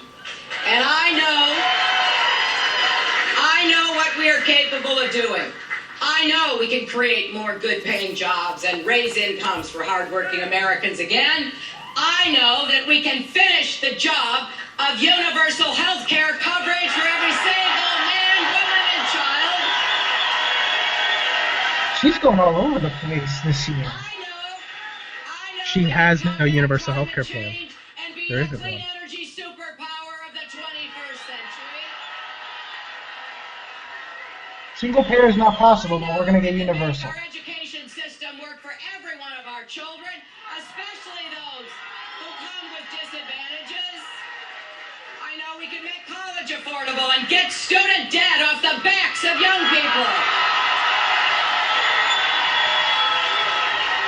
And I know we can protect our rights, women's rights, gay rights, rights, immigrant rights, workers' rights.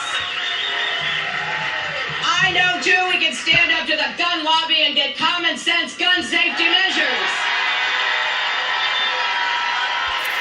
And how do we do that? We do that by securing the nomination, and then we do it by winning and going into that White House, as others before have, determined to push forward on the great goals and values that unite us as Americans. I congratulate my esteemed friends and opponents. I wish Governor O'Malley the very best. He's a great public servant who has served Maryland and our country. And I am excited about really getting into the debate with Senator Sanders about the best way forward to fight for us in America. In the last few weeks, we finally began to have what I think is one of the most important substantive conversations that the Democratic Party could have. And I am thrilled at all of the people who are playing a part in that. I know that This is a politician making a speech expressly saying, this is a victory speech, but I'm not saying I technically won. This is how you write a victory speech where you never really say, I won this, because she hasn't. that the Democratic Party and this campaign stands for what is best in America. And we have to be united.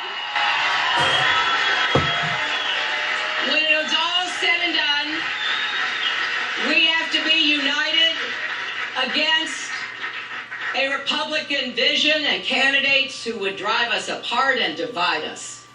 That is not who we are, my friends. I followed their campaign very closely. I understand what they're appealing to, and I intend to stand against it. Breaking? Go for it. C-SPAN has on their main page, just a second, caucus chair and Clinton precinct captain do not conduct actual count of Clinton supporters and deliberately mislead caucus. Send me the link to that so we can share it on the screen. Put it in the chat room. That's interesting. I'll explain why the Sanders campaign is asking for the popular vote. It just went down from 11 delegates back down to 10. I will keep doing what I have done my entire life. I will keep standing up for you. I will keep fighting for you. I will always work to achieve the America that I believe in, where the promise of that dream that we hold out to our children and our grandchildren never fades, but inspires generations to come. Join me. Let's go win the nomination. Jesus Christ. All right, let's turn that down. I don't know what's more painful sometimes, who listening to her or listening to the Republicans. I hate to say it, but so this is very interesting. From I wanted to give commentary on Hillary Clinton's speech, but as soon as she started speaking, I appreciate Nis for bringing this over to me. Clinton voter fraud in Polk County, Iowa caucus chair and Clinton precinct captain do not conduct actual count of Clinton supporters and deliberately mislead caucus. I'm wondering if that's a live video, so that's not really going to give us more information, but you know what the hell. I tell you what, Nis, before I play that, why don't you screen that and let me know if that video actually gives us more information on the actual, or is it just a live feed? Because it looks like it's a live feed going on over there. But that's amazing, right? As she's giving her victory speech, C-SPAN, not Fox, not MSNBC, C-SPAN, as square as you can get them. I mean, they're even more straight than NPR. C-SPAN reports. First C-SPAN scoop in decades. Exactly. This is a huge matter of fact. Let me tweet this out and help them get some viral, some spin on it, because obviously nobody's really sitting over there on C-SPAN. If this has touched the subreddit, it's going to explode. Post that on the subreddit. It is already in a how to caucus GOTC phone banking subreddit. That is simply amazing. Okay, so now we have the voter fraud already on the table. I wouldn't report that if it wasn't from C-SPAN. If it was from NPR, we would report it. But really, that's pretty huge. Anoa, give me your feedback on her speech and this news from C-SPAN. Oh my gosh, she is so disingenuous. The Newsom speech there. Now, someone actually, so what happened earlier, I tweeted out that Polk had actually went for, this is interesting. I retweeted out that Polk had went for Bernie based on some tweets of people on the ground, like taking pictures and stuff. I had someone message me, no, Boston Globe or whatever magazine, whatever newspaper was saying, no, it actually went for Hillary. So now to hear that, and I just found a link too, that C-SPAN is saying there was voter fraud in Polk County. It's just okay, desperate much. But her, she's all over the place. So now all of a sudden we're fighting for universal health care. I'm sorry. Haven't you, your daughter, and your husband spent the last 3 weeks trashing Bernie Sanders and the idea of universal health care in America? What are you talking about? Now all of a sudden you care about immigrant rights? I mean, you couldn't give a definitive answer at the Brown and Black Forum about whether or not you would stop deporting children who are escaping violence. Please, lady. I just feel like the more and more people really, because now we only have the two of them. We don't have that white noise. O'Malley was good, as someone said earlier, of drawing Hillary out, right? And Bernie didn't have to do it. He's going to have to, and there's a way to do it. You can distinguish. You can stick to the facts, and you don't have to get dirty. You don't have to be nasty about it, but he does need to do it. He does need to draw the comparisons with her going forward because it's now only the two of them. But that whole speech and the shouting, and she's trying to get passionate, she's trying to engage people and stuff like that. It's like, look, okay, you need to pick a role and just play it. She's been all over the place since she very first declared, since Bernie really started, picking up momentum, and now that she's down to the two of them, it's gonna get ugly, it's gonna get nasty, and we all just need to continue to dig in and do our best. And please, everyone, seriously, Twitter, Facebook, Reddit, Instagram, Tumblr, YouTube, whatever you're using, take the high road. Yeah. Look, we can bring up the record. We can talk about the differences. There is enough there that we don't need to, post stuff about Bill being a rapist, all types of stuff. Whether that's factual or not, it doesn't matter. Stick to the facts. We have a great candidate right now. We have a great platform. We have a great message. We have a great chance. Let's just keep building that momentum. And like someone was talking about the Southern ground game, I'm right here in Georgia. Our Atlanta office just opened. LaDawn B. Jones, awesome, phenomenal leadership we have right here growing in Georgia. And, I talk to people in South Carolina, too. There's more and more stuff happening every day, and the media just doesn't report it. We have more and more elected officials coming over to the Bernie camp. We have more and more individuals just saying, wow, really, he said that? That's amazing. Let me read some more. Like today, the SNAP stuff. People want to talk about, he's only talking about the big banks. That's because that's the only soundbite anybody wants to play. Bernie Sanders has been standing against welfare reform. He's in favor of making sure that people have the means, access, and resources that they need to take care of their families and live. Not to survive, not just eke it out today or tomorrow, but to really thrive. We're really trying to build for the better tomorrow and not just maintain the status quo because that's what's good for us. So can I jump in real quick? I don't buy anything she's saying. Go for it. And just to be sure, folks, I am sharing the article on C-SPAN because of C-SPAN's reputation.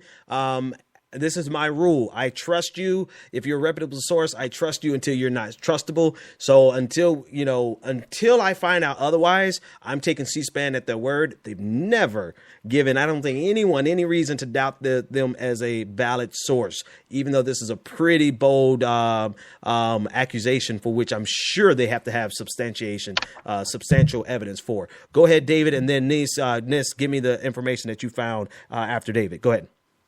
I just want to make 2 points. So the first one being the bigger one, and this goes hand in hand with what she was just saying. I think we really do have to take the high road, and not just to reflect positively on Bernie, but because, to be honest, we haven't seen the worst of Hillary yet. And if you've watched politics before, especially since the Clintons have been in the game, then you know that. 2008,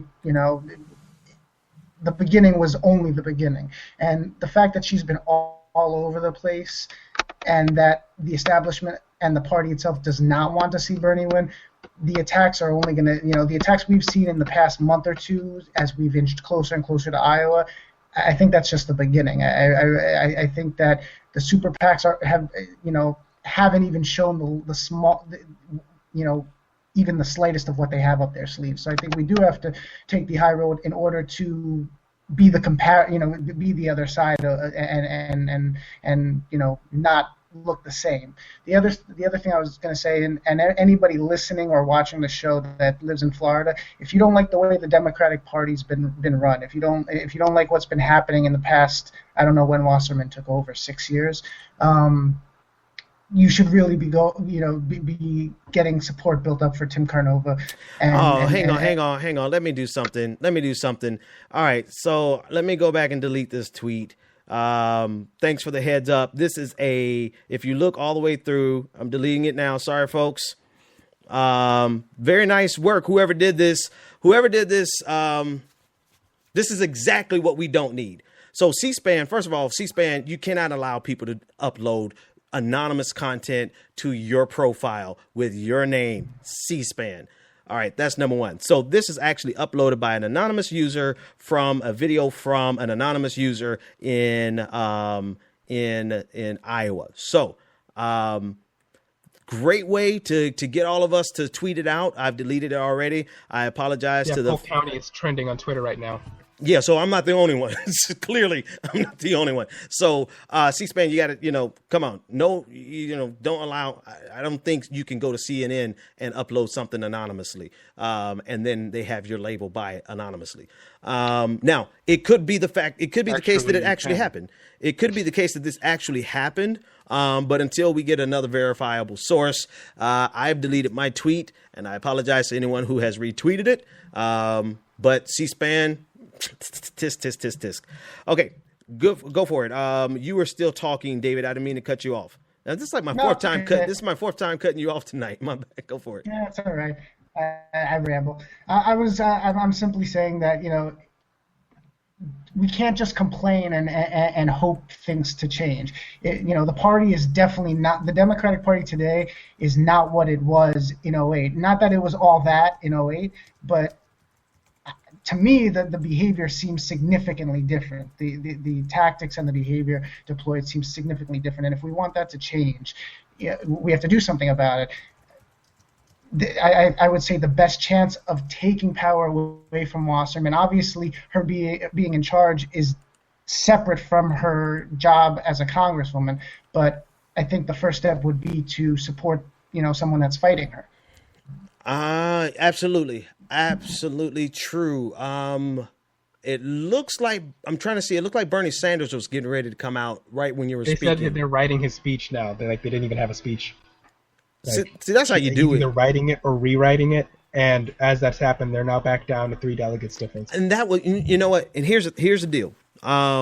When you see it drop from 11 to 3, that's when I was like, okay, maybe that's when I decided to go ahead and share it. I saw that about 15 minutes ago that it dropped down to 3 instead of 11. I'm like, something may be going on, because with 90% of the count in, that's a dramatic drop in her lead. But again, my apologies for tweeting that out without verifying anything other than it was on C-SPAN's website, which should be good enough, but apparently it's not. So I've deleted the tweet. 538 even talked about how Polk County was having, they were talking about recounting, because not related to this, but because everything seemed so close was the story that they were getting out of precinct captains. They didn't really hear about any I lost you right there at the end.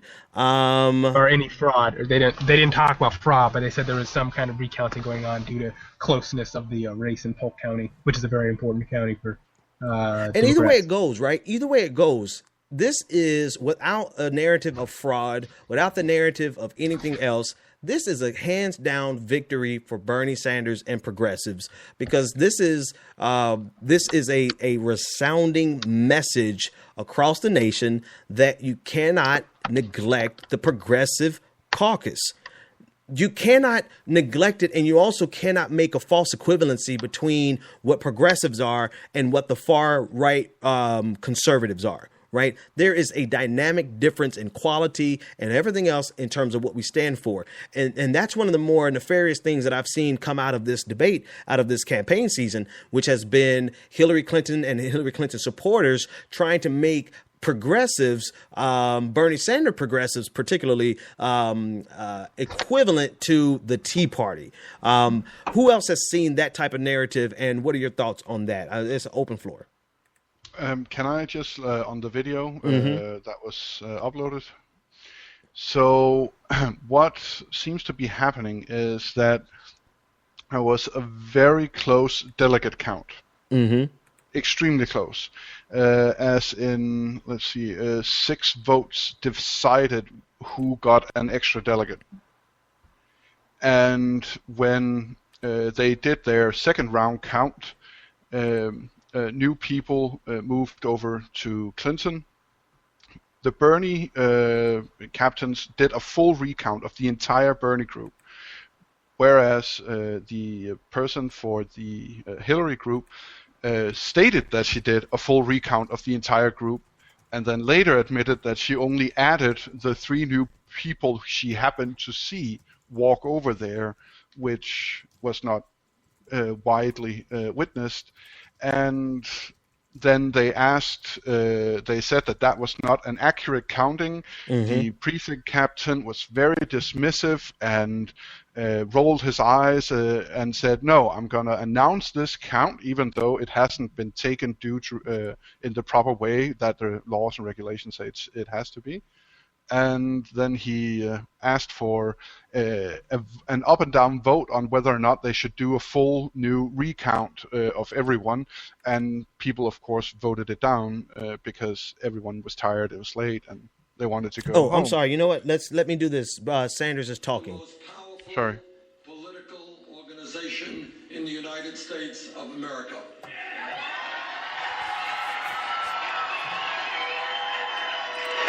And tonight, while the results are still not known, it looks like we are in a virtual tie.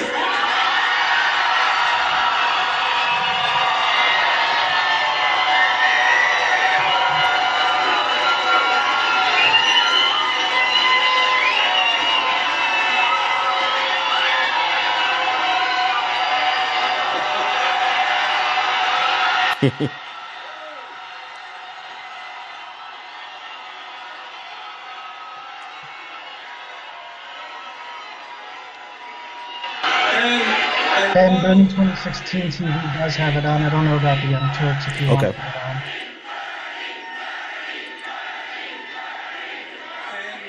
And while the results are still not complete, it looks like we'll have about half of the Iowa delegates. I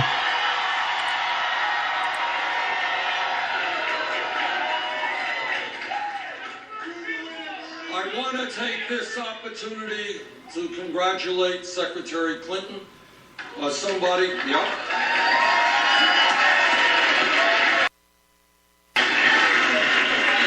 And her Let me see if I can get the audio, folks. I apologize for the interruption.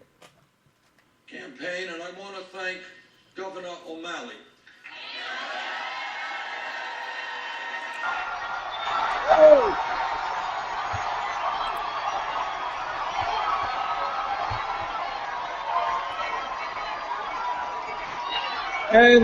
And while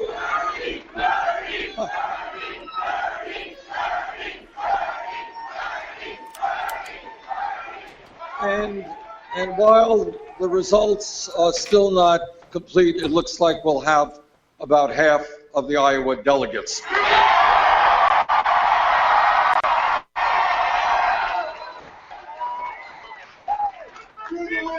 I want to take this opportunity to congratulate Secretary Clinton. Somebody, yep.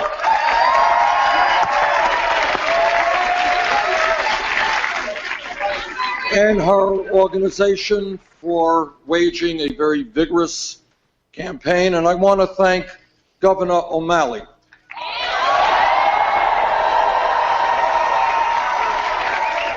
It's never easy to lose. I've lost more than one campaign, but he should know he should know that he contributed a whole lot to the dialogue, that he ran an issue-oriented campaign, and he won the respect of the American people.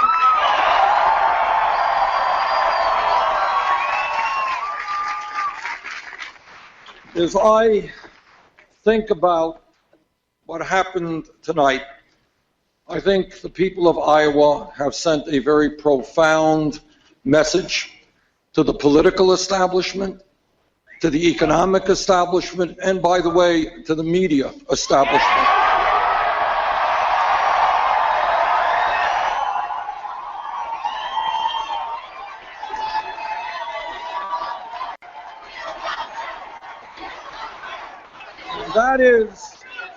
That is, given the enormous crises facing our country, it is just too late for establishment politics and establishment economics.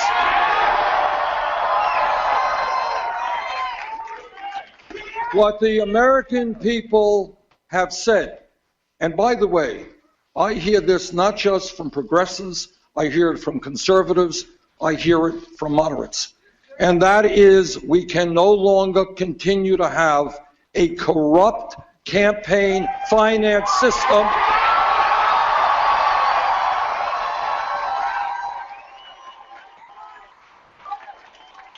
I am the former chairman of the Senate Veterans Committee, and in that capacity, not only have I worked hard to try to protect the interests of our veterans, I've had the privilege of meeting so many men and women who put their lives on the line to defend us and protect our way of life. And what they were protecting is an American democracy of one person, one vote, not billionaires buying elections.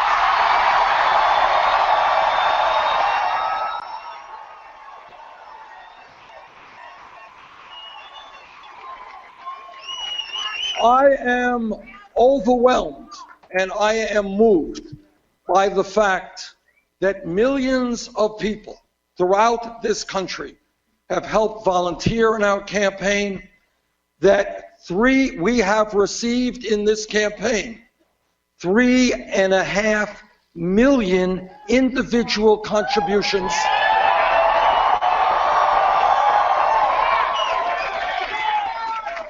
People who went to BernieSanders.com, and you know what the average contribution was?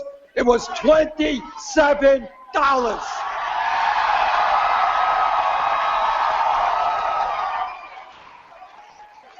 We do not represent the interests of the billionaire class, Wall Street, or corporate America. Want their money? We will. And I am very proud to tell you that we are the only candidate on the Democratic side without a super PAC.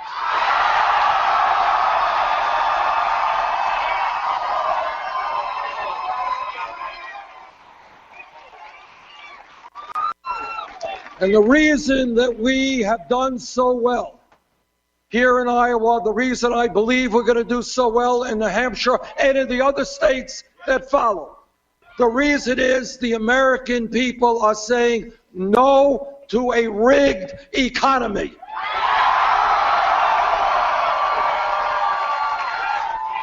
They no longer want to see an economy in which the average American works longer hours for low wages, while almost all new income and wealth is going to the top 1%.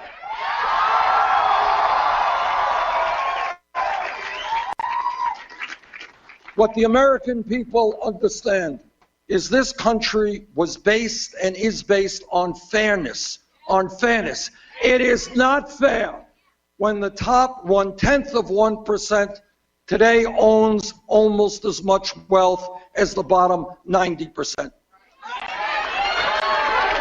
It is not fair when the 20 wealthiest people in this country own more wealth than the bottom half of America. So are you guys ready for a radical idea?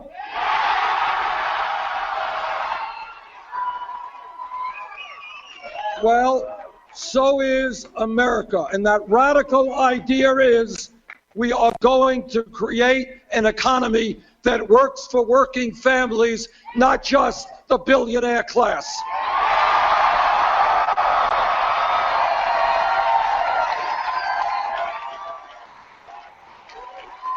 And yes, when millions of our people are working for starvation wages, we are going to raise the minimum wage to $15 an hour.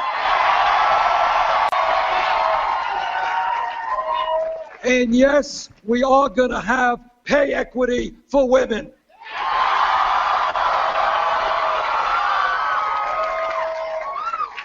Now, I've been all over this beautiful state of Iowa. We have spoken to some 70,000 people, and in meeting after meeting, I hear people standing up and they say, Bernie, I went to college, I graduated college, now I am $60,000, $80,000, $90,000 in debt. That is crazy. That is crazy. People should not be punished financially because they want to get a decent education.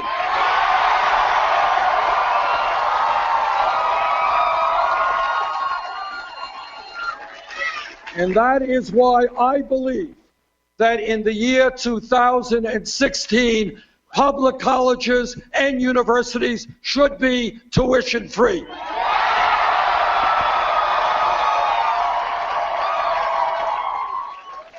And then my critics say, well, Bernie, that's a great idea. It's all this free stuff. How are you going to pay for it? I will tell you how we're going to pay for it.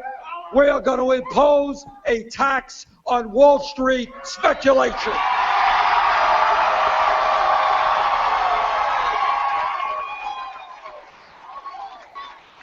The greed, the recklessness, and the illegal behavior of Wall Street drove this economy to its knees. The American people bailed out Wall Street. Now it's Wall Street's time to help the middle class.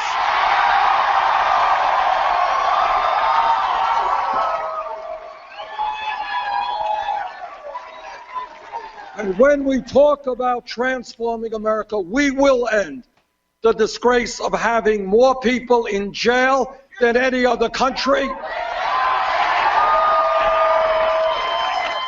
Disproportionately African American and Latino.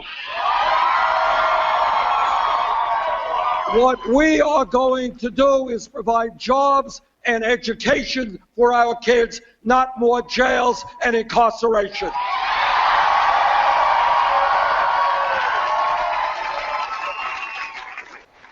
And I'll tell you something that really does astound me. I'm on the Senate Energy Committee, I'm on the Senate Environmental Committee.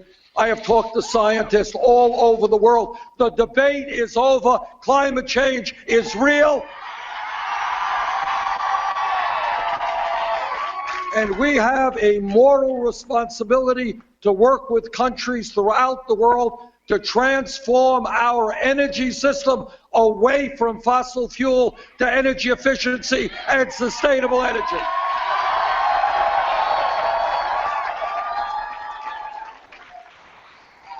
And what amazes me, what totally amazes me, is that we have not one Republican candidate for president prepared to come up and tell us and agree with what virtually all scientists agree with.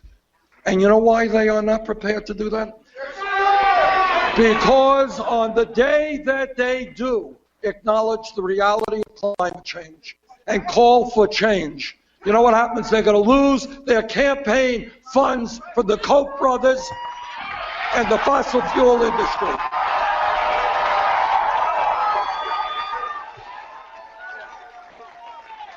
So I say to the Republicans, stop worrying about your campaign funds from big oil or the Koch brothers or the coal industry. Worry about the planet you're going to be leaving your children and your grandchildren.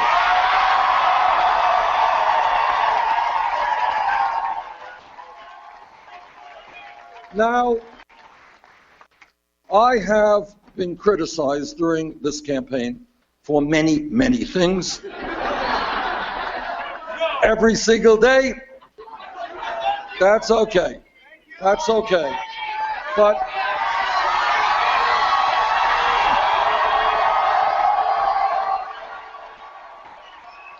But let me repeat what I believe. I believe that at a time when every major country on earth guarantees health care to all people as a right, that I believe that we should do the same in the United States of America.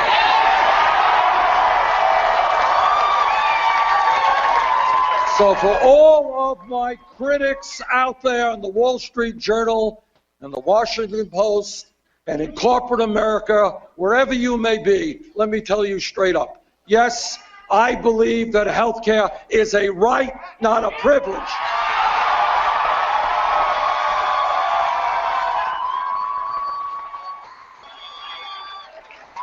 And that is why I believe in a Medicare for all single-payer program, which will not only guarantee health care to all, it'll not only end the pharmaceutical ripoff of the American people, but it will save the middle-class family, the average middle-class family, thousands of dollars a year in health care costs.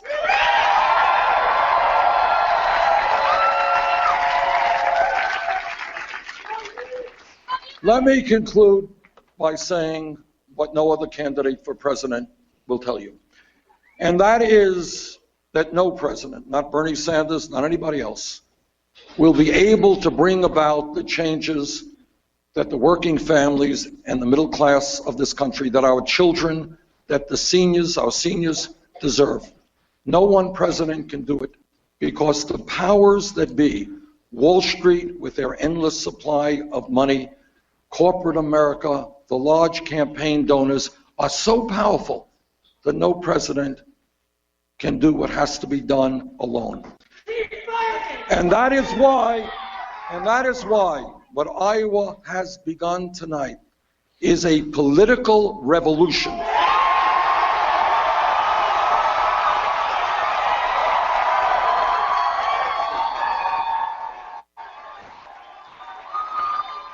A political revolution that says when millions of people come together, including those who have given up on the political process, they're so dismayed and so frustrated with what goes on in Washington, with young people who before had never been involved in the political process. When young people and working people and seniors begin to stand up and say loudly and clearly, enough is enough, that our government, the government of our great country, belongs to all of us and not just a handful of billionaires. When that happens, we will transform this country. Thank you all very much.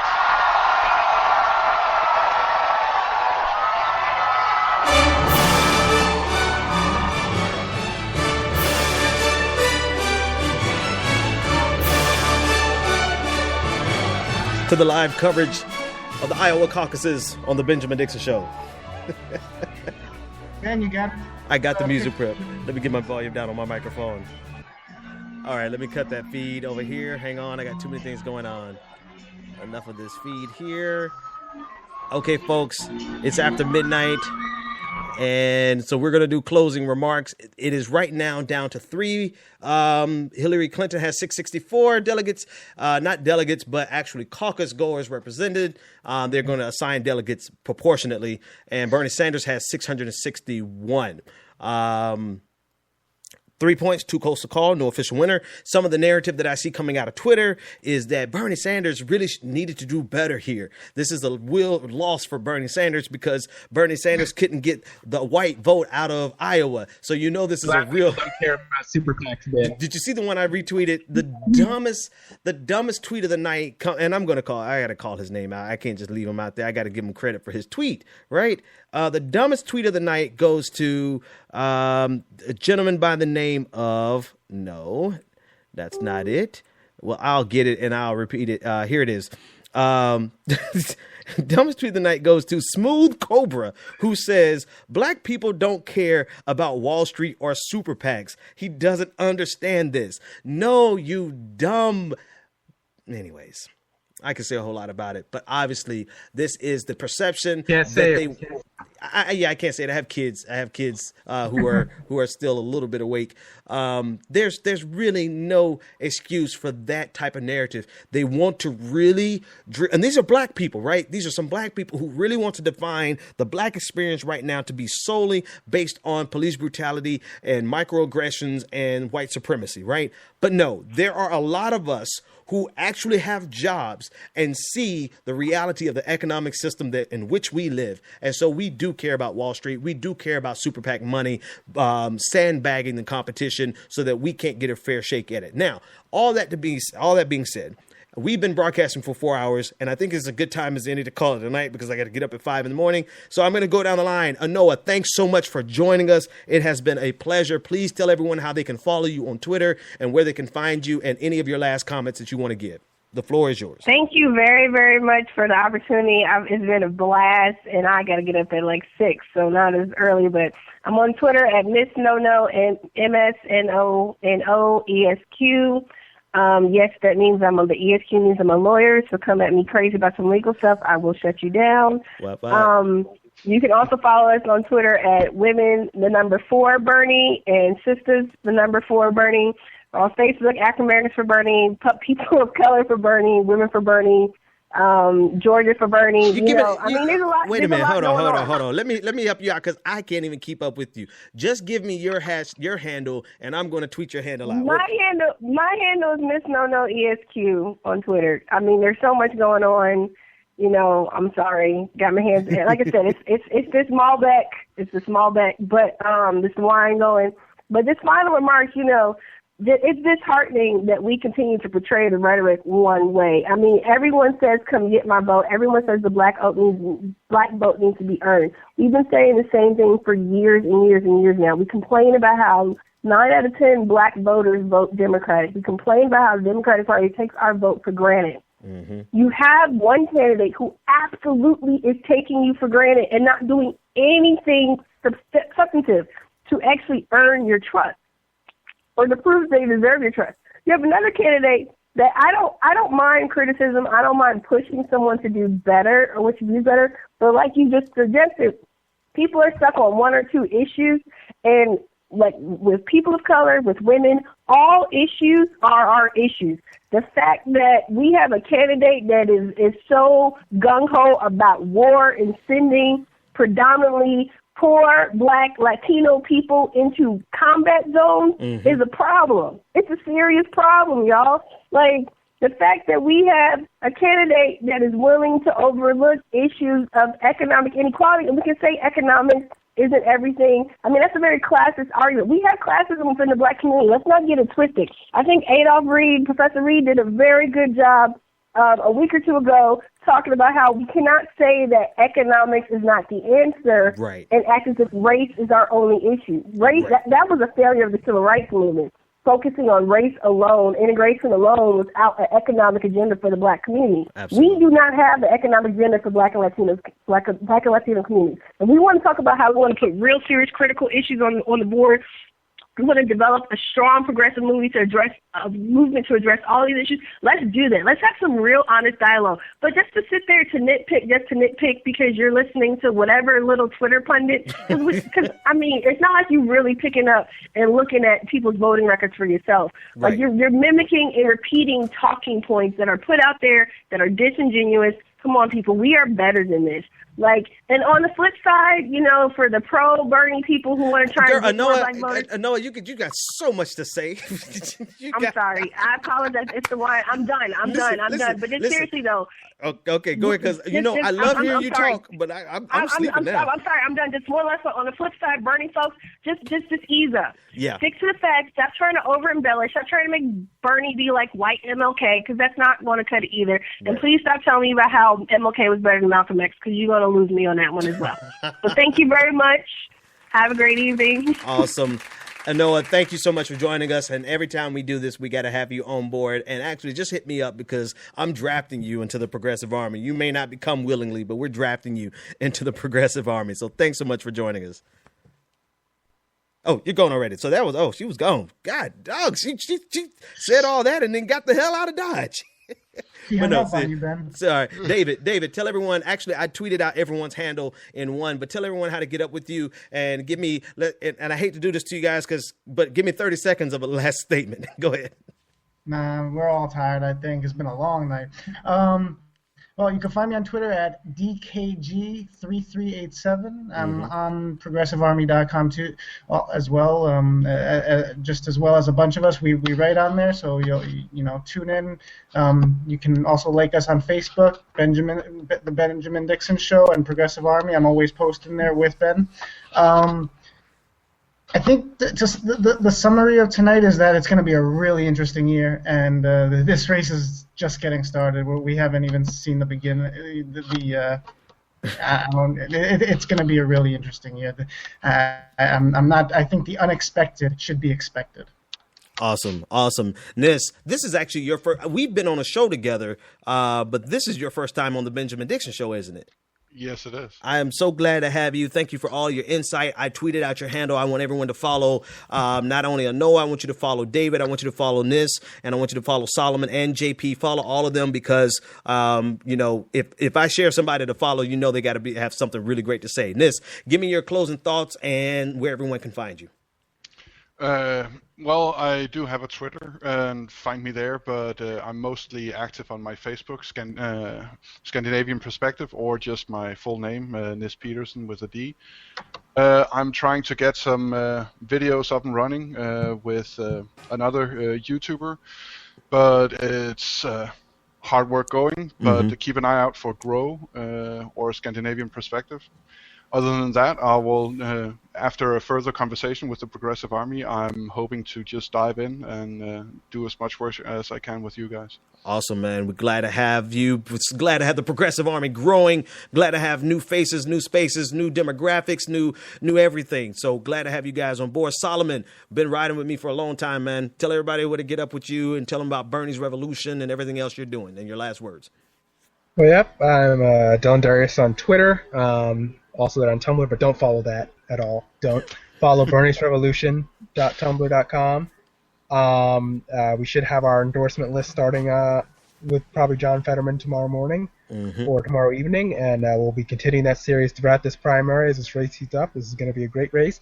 I'm not going to sleep. I'm going to have TYT, MSNBC, CNN, and CBS all open on my computer, where I'll be watching to see what the spin is so I can talk about it in the morning.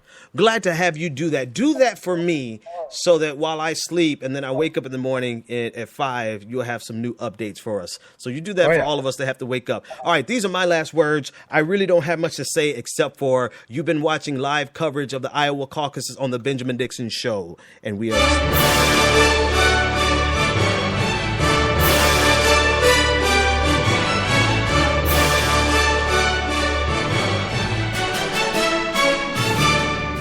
Yes, sir. That's how we do it on the Benjamin Dixon Show. But more importantly than that, listen to my announcer on how you can support the Benjamin Dixon Show, become a Patreon, all that good stuff. Actually subscribe. Help us to hit 6,000 by next week. We need about 500 people. We already beat one goal. Help us beat another goal. I'll play my fanfare music after I play this.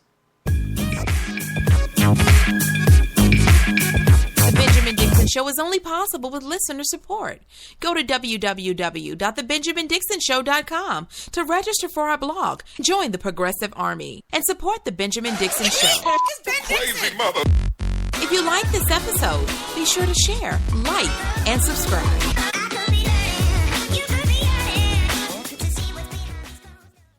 Consider becoming a Patreon. Go to www.patreon.com/The BPD Show and support The Benjamin Dixon Show.